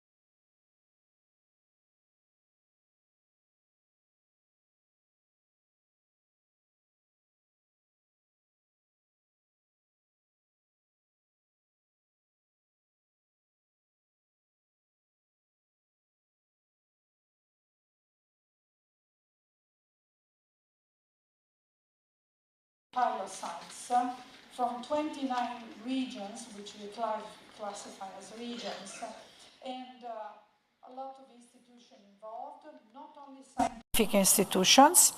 And this is the more clear map here. So we hope, and this shows that you need a network of real coastal managers and scientists, which does really not exist. We have a very important example that is the tsunami program, because they have specialized, but we need multi-hazard.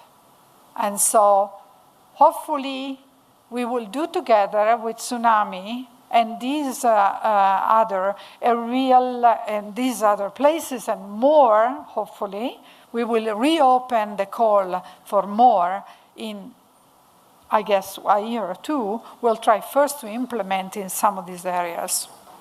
So, yeah, we already know, they tell us what is their problem. So it is the multi-hazard real-time forecasting. It is the support for adaptation plans to climate change with downscaling to reach the required resolution, and the processes, include the processes, and so on. So we already have, from all these areas, what is the problem that is important, okay? So how do we solve this? We are trying to plan for a global solution, but maintaining the coastal community specificity. And that means that we have to use the most recent technology to do this. So we need to find a computing platform, a cloud computing platform that allows people to have tools that are shared between coastal communities. Fragmentation is one of the issues in the coast. And so we think that we should have, is unfortunately invisible here, but we should have this cloud computing platform receiving the data and then developing the service on the cloud. Okay. So now concluding, I should go back. Yeah. So the last activity that we have undertaken, the very important activity because clarified our ideas with Srinivas and a working group of about 20 scientists and experts. We have drafted the white paper, which we will discuss in these days. And so I hope really you can think about how to give input to what we think, because this white paper will shape our outcome in coastal resilience at the end of the decade. We have thought to address two major outcomes. The first one is to have a multi-hazard early warning system, which does not exist at the moment, and adaptation planning criteria or design criteria that can be generalized to all or most of our areas. And here is the two things you can look at. You can take a photo to join us. We have a newsletter, and we have a pretty good, hopefully, full of information website. Thank you very much.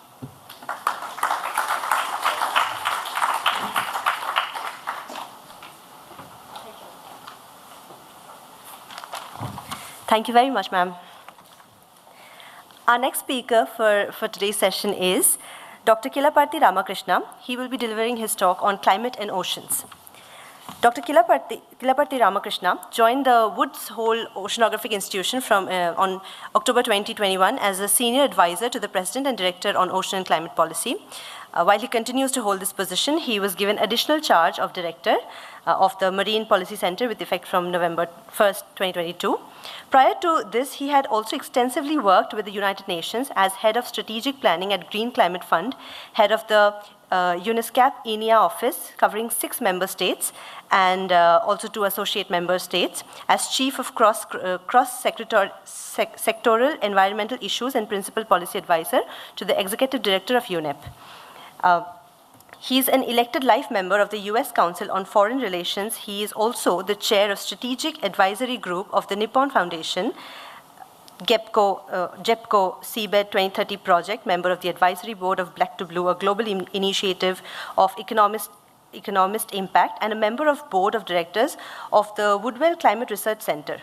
Dr. Ramakrishna holds BSc and BL degrees in Sciences and Law, Masters and PhD degrees in International Law. I request Dr. Kilaparthi Ramakrishna to please deliver his talk on climate and oceans. Good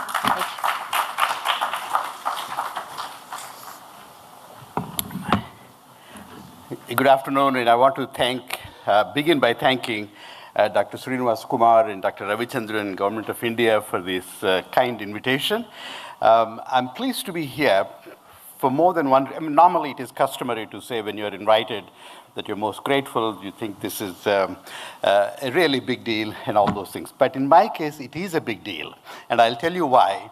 I was introduced very generously with all the things that I have done. I thought I've done reasonably okay, but my family was never impressed. What are you doing in America? Come back to India, do this and that. But then when I was working for UNEP, we had the opportunity to name Sachin Tendulkar as a goodwill ambassador. So then they thought, oh, that's fine. So now you're doing something important. But now that I'm actually invited to come back to Hyderabad, they said, well, then you're really doing well. So I'm personally grateful to you for that invitation. But more seriously, I think what we are trying to do here is really quite significant, and the preparations that led us to this conference and the meticulous detail that Dr. Srinivas Kumar and his colleagues had given to this conference is really quite extraordinary. And if all of the various regions in the world are preparing the way this conference has prepared for the Ocean Decade Conference in Barcelona, I think we are really going to have a stellar conference, and I'm confident of that. The one thing that I wanted to, at the very outset, say is that the 10 themes that we have identified for the Barcelona conference and the papers that are circulated, I thought originally that I would speak on the theme that is allocated for this particular talk. But then I discovered, listening to Vladimir Ryabinin, that he covered that ground rather well. So I want to take a slightly different tack. But before I do that, I want to first of all say that this conference, coming as it does after India's presidency of the G20, and that very powerful statement that was annexed to the summit declaration, and the work that has gone on in preparing the state visit of Prime Minister Modi to the United States.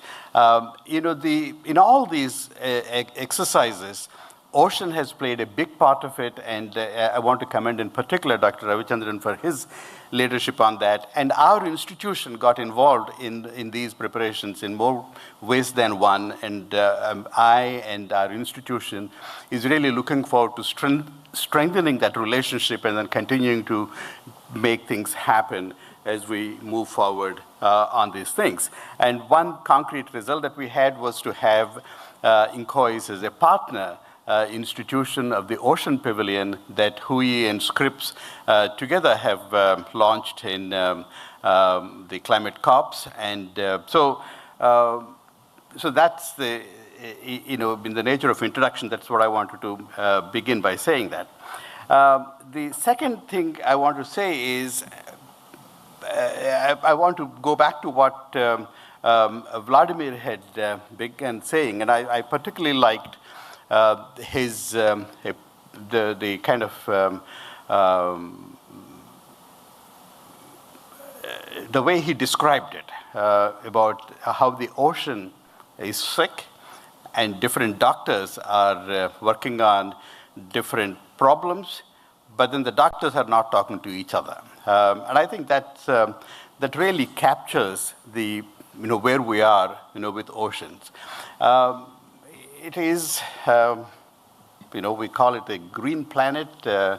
We should probably call it a blue planet, given the fact that 71% of the planet is ocean. But more importantly, even in terms, this talk is about climate, so I want to focus largely on climate. And when you think about that, the Climate Convention, which recognizes, going back to 1992, UN Framework Convention on Climate Change, that ocean plays a very powerful role in capturing anthropogenic emissions of greenhouse gases. to the tune of almost the same level as the land-based systems do, about 25%, give or take a percentage point here and there. And yet, that convention did not factor in the role that ocean plays in climate solutions until recently. And I want to talk about, walk you through that process and then how we are gaining ground. I don't want to give the story that the SDG 14, dealing with oceans, is the least funded of all the other sustainable development goals. True. Are that climate is not factoring in oceans, or ocean agreements that are coming up are not factoring in climate impacts on them, including the most recent agreement on biodiversity beyond national jurisdictions, or the High Seas Treaty, as it is called, and so on and so forth. So there is an element of that, but I do want to emphasize more on the positive side of it, and the progress that we made with G20 Summit in India is a very big example of how we are connecting ocean to climate solutions. And the most recent conference of the parties in Dubai is another example. But if you were to walk through this, the UN Framework Convention on Climate Change did acknowledge the role that oceans play as a sink. But that's it. We just left it as is. We didn't want to touch it because we know so little about it. Well, without us doing anything, it is continuing to take that much carbon, so let it continue doing that. We'll just let it be, kind of thing.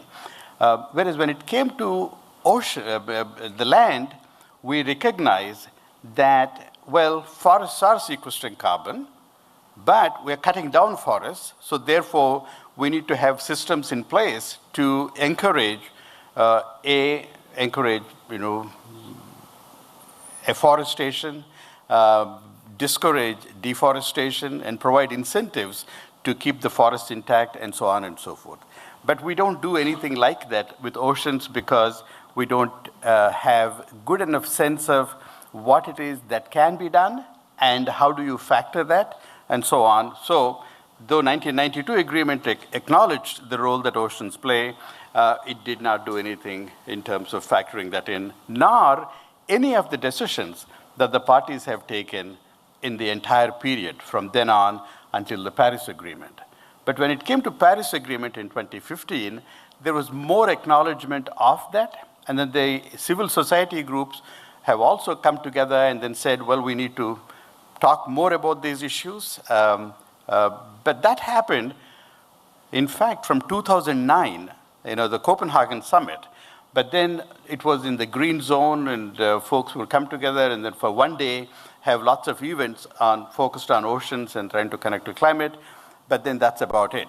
But after 2015, the Ocean Climate Platform came together, and there is more conversation about in the negotiations, and particularly because John Kerry was Secretary of State in the United States at the time, and he was very committed to ocean health and what he can do, what United States government can do. And then he started this Our Ocean Conference series, which is now going to take place in Greece this year. And so the IPCC, the Intergovernmental Panel on Climate Change, at the end of that Paris Agreement, came to the conclusion that there should be a special report on oceans and cryosphere.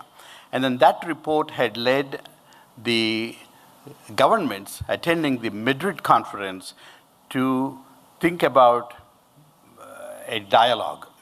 Because of COVID and whatnot, that dialogue ended up being a virtual dialogue. And by the time we came to Glasgow Climate Summit, a formal decision was taken to have a formal dialogue on ocean and climate. It's called Ocean and Climate Change Dialogue. And the very first such dialogue took place in Bonn in the subsidiary bodies meetings in June 2022. And I was asked to moderate, facilitate, whatever is the term, of conversations between member countries in the UNFCCC Secretariat. So when I did that, I discovered that it's not just that the decisions had not factored the role of the oceans in the climate solutions. I mean, in part, that did not happen because the member countries knew so little about the link between the two. So we had a series of presentations, Sue Binias from United States government, and then from somebody from the International Maritime Organization, and all these people came together and they made excellent presentations. But then the member countries that were represented in that session were all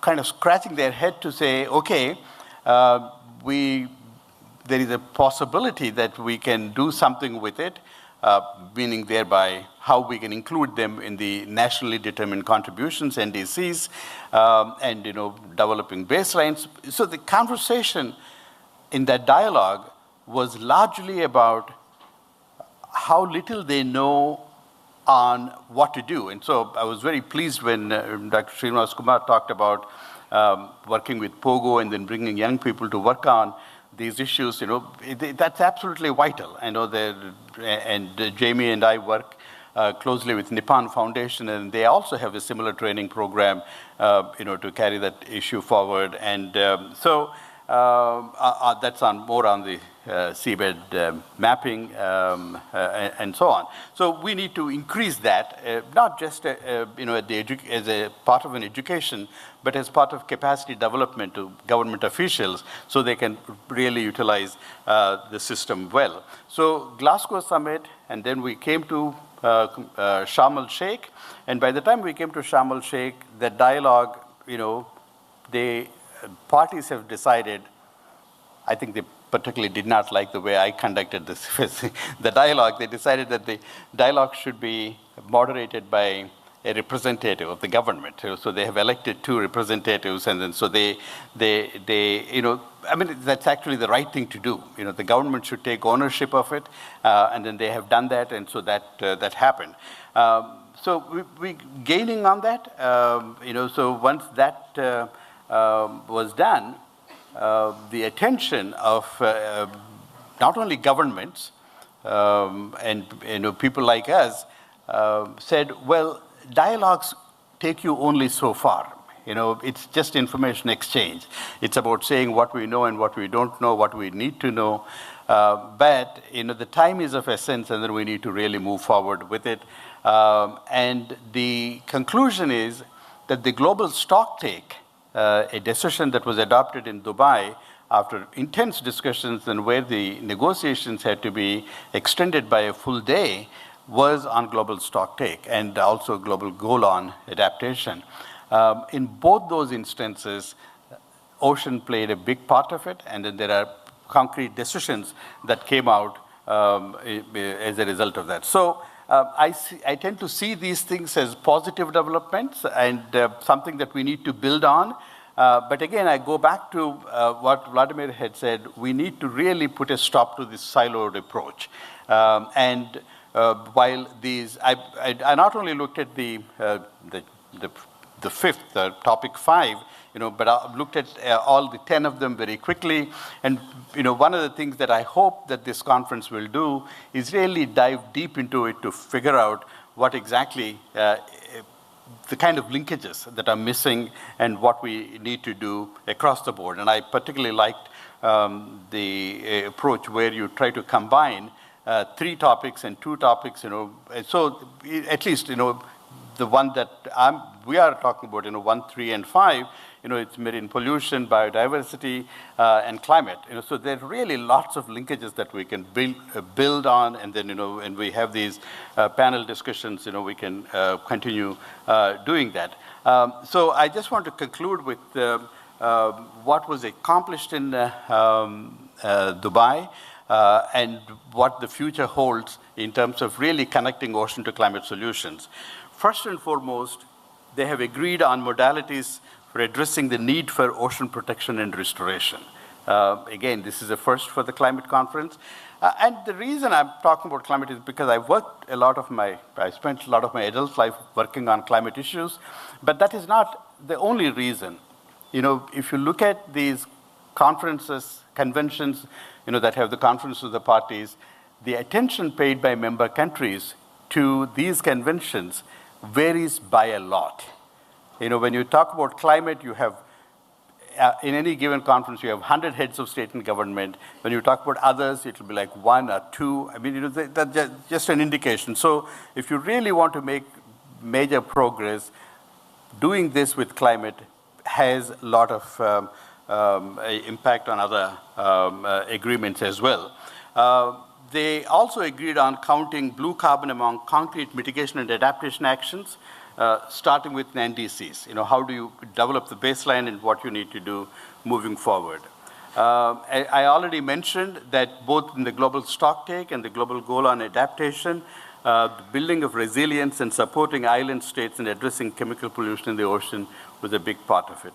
And lastly, just I think 2 weeks ago, IPCC finished its meeting, taking stock of decisions adopted in Dubai, and then they came to a series of conclusions, and one conclusion is that we need an expert meeting on carbon dioxide removal technologies, carbon capture, utilization, and storage, and provide methodology report on these by the end of 2027. Why is that important? Well, that tells us really not only in terms of what the baseline is or ought to be, and also what sorts of actions could be allowed or permitted in terms of gaining some time. If you want to keep the temperature increase to 1.5 or even 2 degrees Celsius, you need to take large amounts of carbon, from the atmosphere and move forward with it. Funding, I talked about how this was very much one that requires more funding. And at the Ocean Pavilion, we had Bloomberg Philanthropies come and then announce $350 million for ocean funding. Now that's not enough, but at least that's a great start. I believe Bezos Earth Fund is trying to come up with one. By the end of this year, we will hear about that. So these are all important developments, and we need to build on that. So clearly, there's a lot of work that needs to be done, and we have, I think, made an excellent start. And what this conference is trying to do is a great way to not only bring what India has done, but bring what the Indian Ocean countries and all those countries that are interested in the Indian Ocean together. I mean, the number of attendees and the number of countries that are represented here is a great indicator of all that, and I am really pleased that we are on the right track to move forward. Thank you very much for your attention.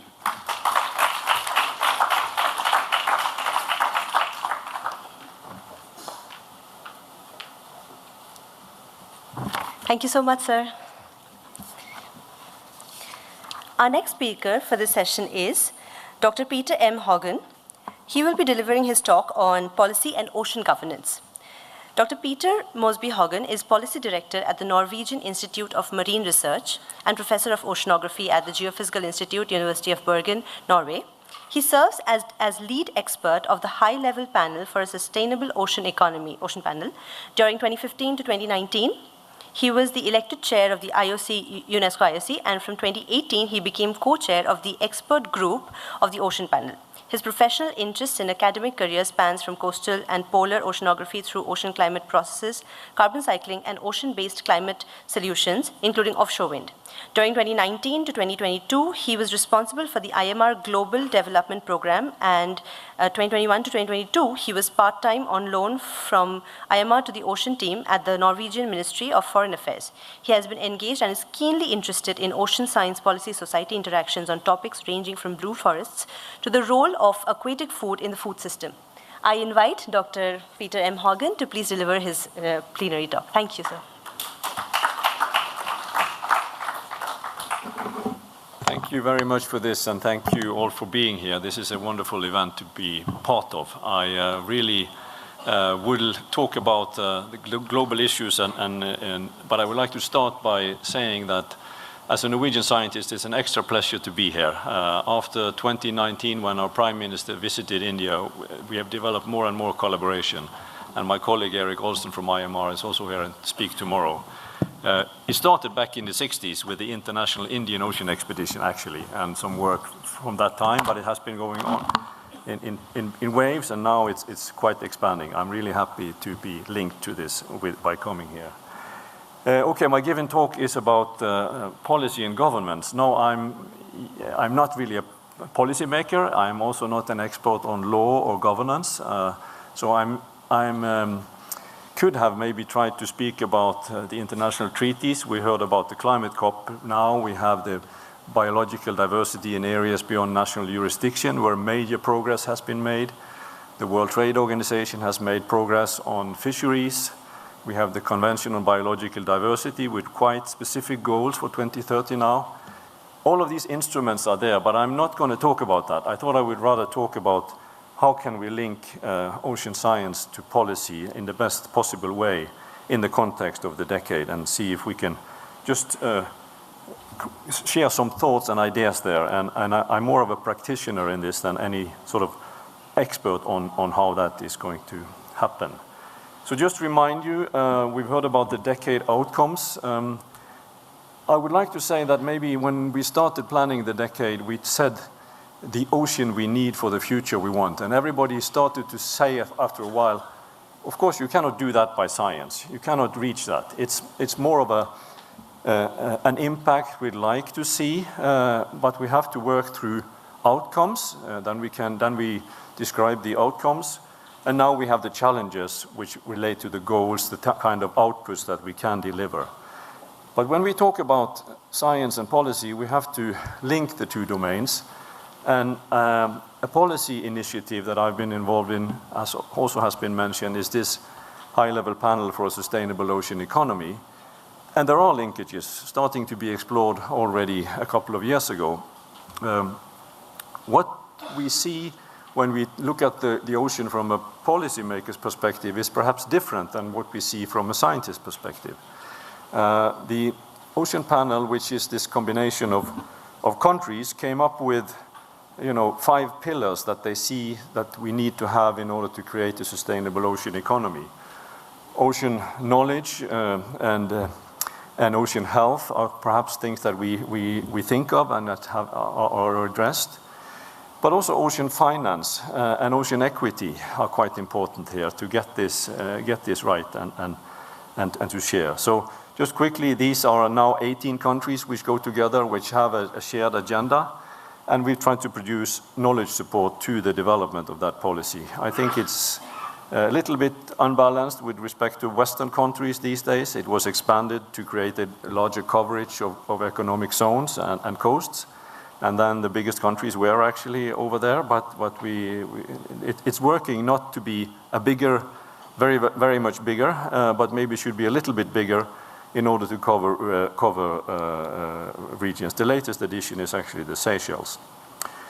But so trying to respond to the questions of these policymakers when they want to create a common agenda, we solicited input from a number of experts on issues from food to climate and many other things that were put together. And it's been quite an interesting journey to be on for me to learn that how important, for example, ocean finance is in order to make a change, and how that can be looked upon in order to help that. One recent one that I take as an example here is we produced a report in September for how much ocean-based climate solution can contribute to closing the emission gap in 2050, or we have also 2030, in order to get down to the 1.5 degrees or 2 degrees also in the report. And the various ocean economy sectors, what can they do if we do the right things with them? And you see them here, conservation and restoration, which is really about coasts to a large extent, can make a significant contribution. Ocean-based renewable energy is offshore wind largely, but also with other ocean renewable energies by 2050. Transport, which is worked on in green shipping. We also looked at tourism, actually, which is a very small pillar here. It's a small sector, but it's one which is increasing rapidly, and which also some of the cruise industry has quite a significant footprint in terms of the number of passengers and where they are going. Ocean-based food, fisheries and aquaculture, making it more climate friendly, and also looking at the feed and how this is putting together. And then offshore oil and gas. Why is that in here? Well, this is actually about phasing down offshore oil and gas. And that's something that has to be done. It cannot be there into the infinite future as part of the sustainable ocean economy. And then possibly carbon capture storage. So the main message, about 1/3 of the required solutions for closing the emission gap, you can find them in the ocean. Now this is it doesn't happen by itself, even if we identify it, but it's a very positive message. And I think that's also something we should look for solutions, we should look for positive messages, how the ocean can help, not only, as Vladimir was saying, describing how bad the state is, but we should look at how we can help. So I want to also one diagram here to maybe the ocean looks different from a policymaker than from a science perspective. This shows in terms of the annual revenues, the gross, the jobs in these various sectors, and the value added. And you see the sectors along the horizontal axis, and starting with oil and gas again. And to the very right is tourism. We have to break the scale there. Tourism is so big. Tourism is about 50% of several of these, 50% of the gross value added, 50% of the revenues, 34% of the jobs. Only fisheries is bigger. And then we have some of the aspects which are maybe more research intensive, renewable, genetic and mining, are very small. Now, it's not unnatural that research is bigger on some of the emerging than the established ones. But I think when policymakers try to make us move into a sustainable ocean, they have to look at human activities in the ocean. How can we regulate? How can we make policy for it? And then we have to also think about sectors like tourism, where actually, in fact, tourists are looking for a clean ocean. Tourists are looking for attractive ocean. And there are ways in which to make solutions that can also benefit other sectors like food production if we work with those sectors as well. What we are seeing when looking into the future is a strong growth in ocean economy sectors. We see competition for space. We see a need to go together in integrated management, which is also what Vladimir was talking about. This is just going to increase. I think maybe in this region, the Indian Ocean is the most populated ocean basin in the world, and I think there's a lot to learn from solutions also from the Indian Ocean that can be brought to other parts of the world, but integrated approach. So what is this sustainable ocean planning that we talk about? It's a policy tool for policymakers in different sectors to go together in a country or between countries and make sure that the policy is expressed in a way and developed in a way which is inclusive, because we need to have the sectors involved to actually do what is needed, not only to be told what to do. And it has to be a key message from the Ocean Panel. It has to be endorsed at the highest political level. It has to be resourced, and you can only do that if you go to the highest political level in each country and probably also in the international world. So this is a policy tool. Marine spatial planning is a technical tool, and these things are quite connected, but we need to connect them in order to make change. So examples, you can have these various sectors working together in different ways in different regions. And I'm not going to spend time on this. I realize we are moving towards lunch break, so maybe I shouldn't spend too much time. But there are ways in which we need to make these together in order to have a successful outcome. And as somebody else was saying, we don't only need to look at the ocean, we need to look beyond ocean. And I take here aquatic food systems as an example of that. We have to not only fish the fish, we have to not only produce it in aquaculture, we have to have the value chain of feed to aquaculture, but not least where the food is going into human consumption. That all that is in a sustainable way. So it is complex. It's not only the ocean we need to look at. So trying to think a little about what is the best strategy to make success. How can we become better in serving policy and making the policies the right ones? One thing that I would like to commend UNESCO actually for is commissioning an evaluation of the strategic positioning of IOC a couple of years ago. This is from 2021. And talking about the decade as part of this, that is quite a useful frame for making strategic positioning. We need to have a strategic direction, which I guess is the main thing we are talking about for the decade right now, and I'll get to that. And then institutional and individual strategies, that's something else, but these need to be linked. At IMR, we have just produced a strategy for the next 4 years. The title of it is Knowledge for the Ocean of the Future. Titles may not say so much, but this is looking into the future. It is not saying exactly what sectors we are in, but the whole ocean of the future. But strategic direction, that's the main thing, you know. And one thing that I've been thinking more and more about is the need to match the societal demand for science with the supply of science, and do that in the best possible way. I think as scientists, we typically think in the way that we do explore opportunities in science. Then we produce some plans together with the government, and then we look for people in private or whatever to finance them and go on. Now we are beginning to talk in the EU and elsewhere much about more mission-oriented science, but in particular for the policy level, you know, the tool to move ahead is to plan, set societal goals, then begin to experiment, and then you actually create a demand for knowledge to sustainably implement that. And that is the area where I think science and ocean science we can do much better than we have been doing. Exploring these ecosystem interactions between the government, the action, which is also the private sector, and the science, which is the broad definition of science that we actually have in the Ocean Decade, which I encourage everybody to look at. It's not only the traditional science. So we can create some positive feedback loops there if we are able to respond to the requirements from the policy level. And don't forget, you know, the theory of change here is we produce output from the science that feeds into the outcomes, like the societal outcomes of the decade, and then we really hope to achieve the impact, which is where we started when we talked about the decade as the ocean we need for the future we want. So it's the future we want, essentially. Okay, so that's this one again to remind us of how we got there.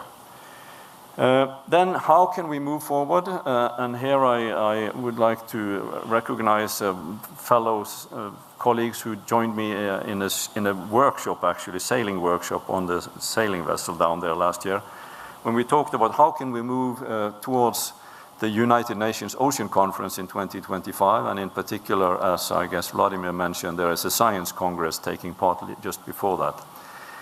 I think we need science that's well communicated, focus on solutions, I mentioned that, and also to make sure that we get the population involved, like making more attention to the ocean in the competition for attention. Including, of course, all regions, and as we also point out in several papers, includes indigenous and local knowledge. And respond to policy needs. It is not about, you know, either doing your science in a good way or sort of responding to out there and caring about how the science is used. If the science is used in a good way, that creates demand for more science. It's not either or, it's both of them that feed on each other. And include the private sector, and of course, we need to develop these services like database services, which are easy to access to not only experts but to others, and capacity development. So we can give science support to policy development. That is what I think about when I say planning, and we can see with science support to implementation of policies, which is management. So Happy to see that the IOC is consulting with all 150 member states now on this new strategy for this and how we can move that forward into the future. I think this is a core way of putting these things together and making sure that we stay relevant and go in the right direction. So there is ideas for sustainable ocean planning in the UN Ocean Decade, and that will be something that will be discussed in the coming months and year, and in Barcelona and so on, how to proceed with this. I'm really happy to be with you on this, and I'm really happy to be able to discuss this further with you on the coming days. Thank you for hosting this, and it's just such a perfect occasion to lead to Barcelona, to be here, to be in the most populous ocean basin of the world, the most populous country of the world, and a very important area for bridging and developing ideas so that we can bring them back to the global scene afterwards. So thank you very much for your attention.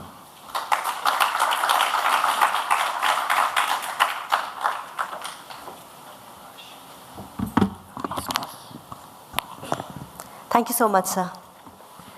I now request our director, sir, to please, for some concluding remarks, and also he wants to make some announcements. I request him on stage.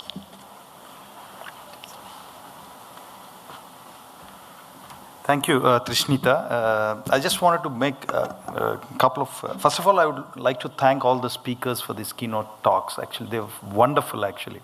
All of us benefited a lot, very high level, very to the point, and then where we need to go from here on.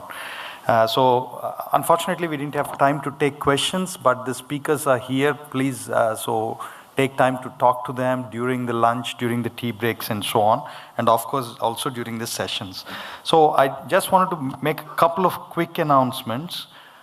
So after this session, we'll be breaking out into parallel sessions, which are actually organized as teams.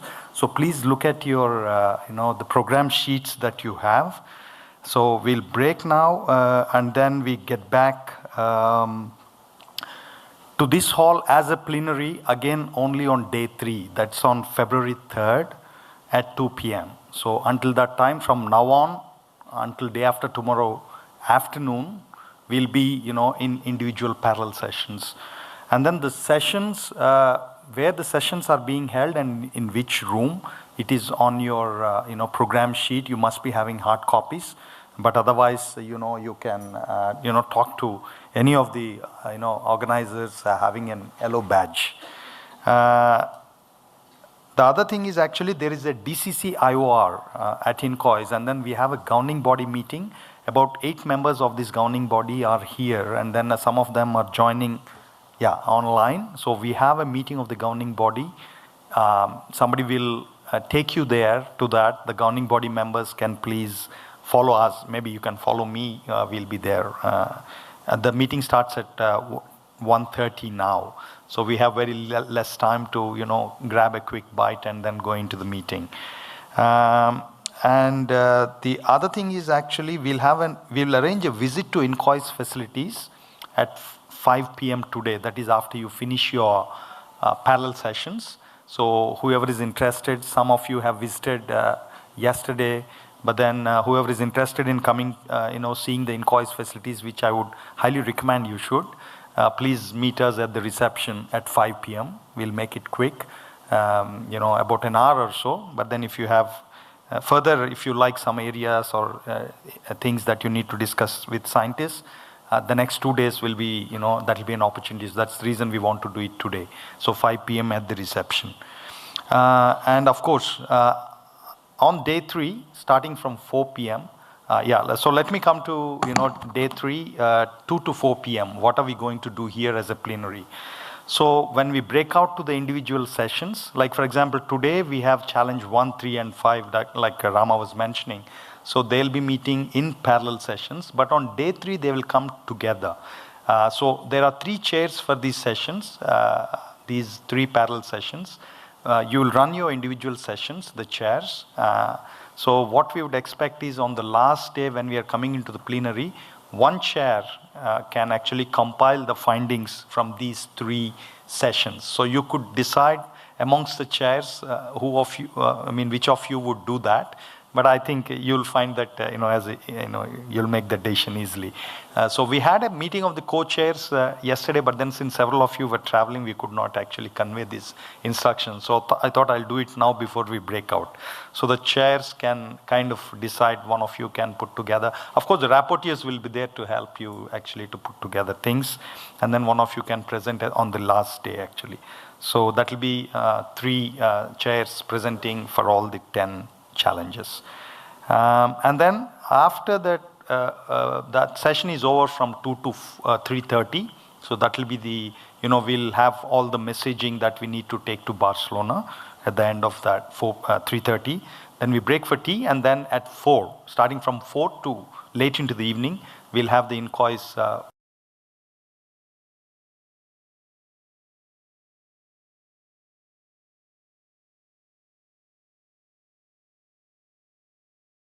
cultural program and a dinner. So I would like to request all of you to, join that. I'll warmly welcome you personally to join that event as well. So these are the announcements I wanted to make. Thank you very much for your patient hearing. Over to you, Trishnita, if something.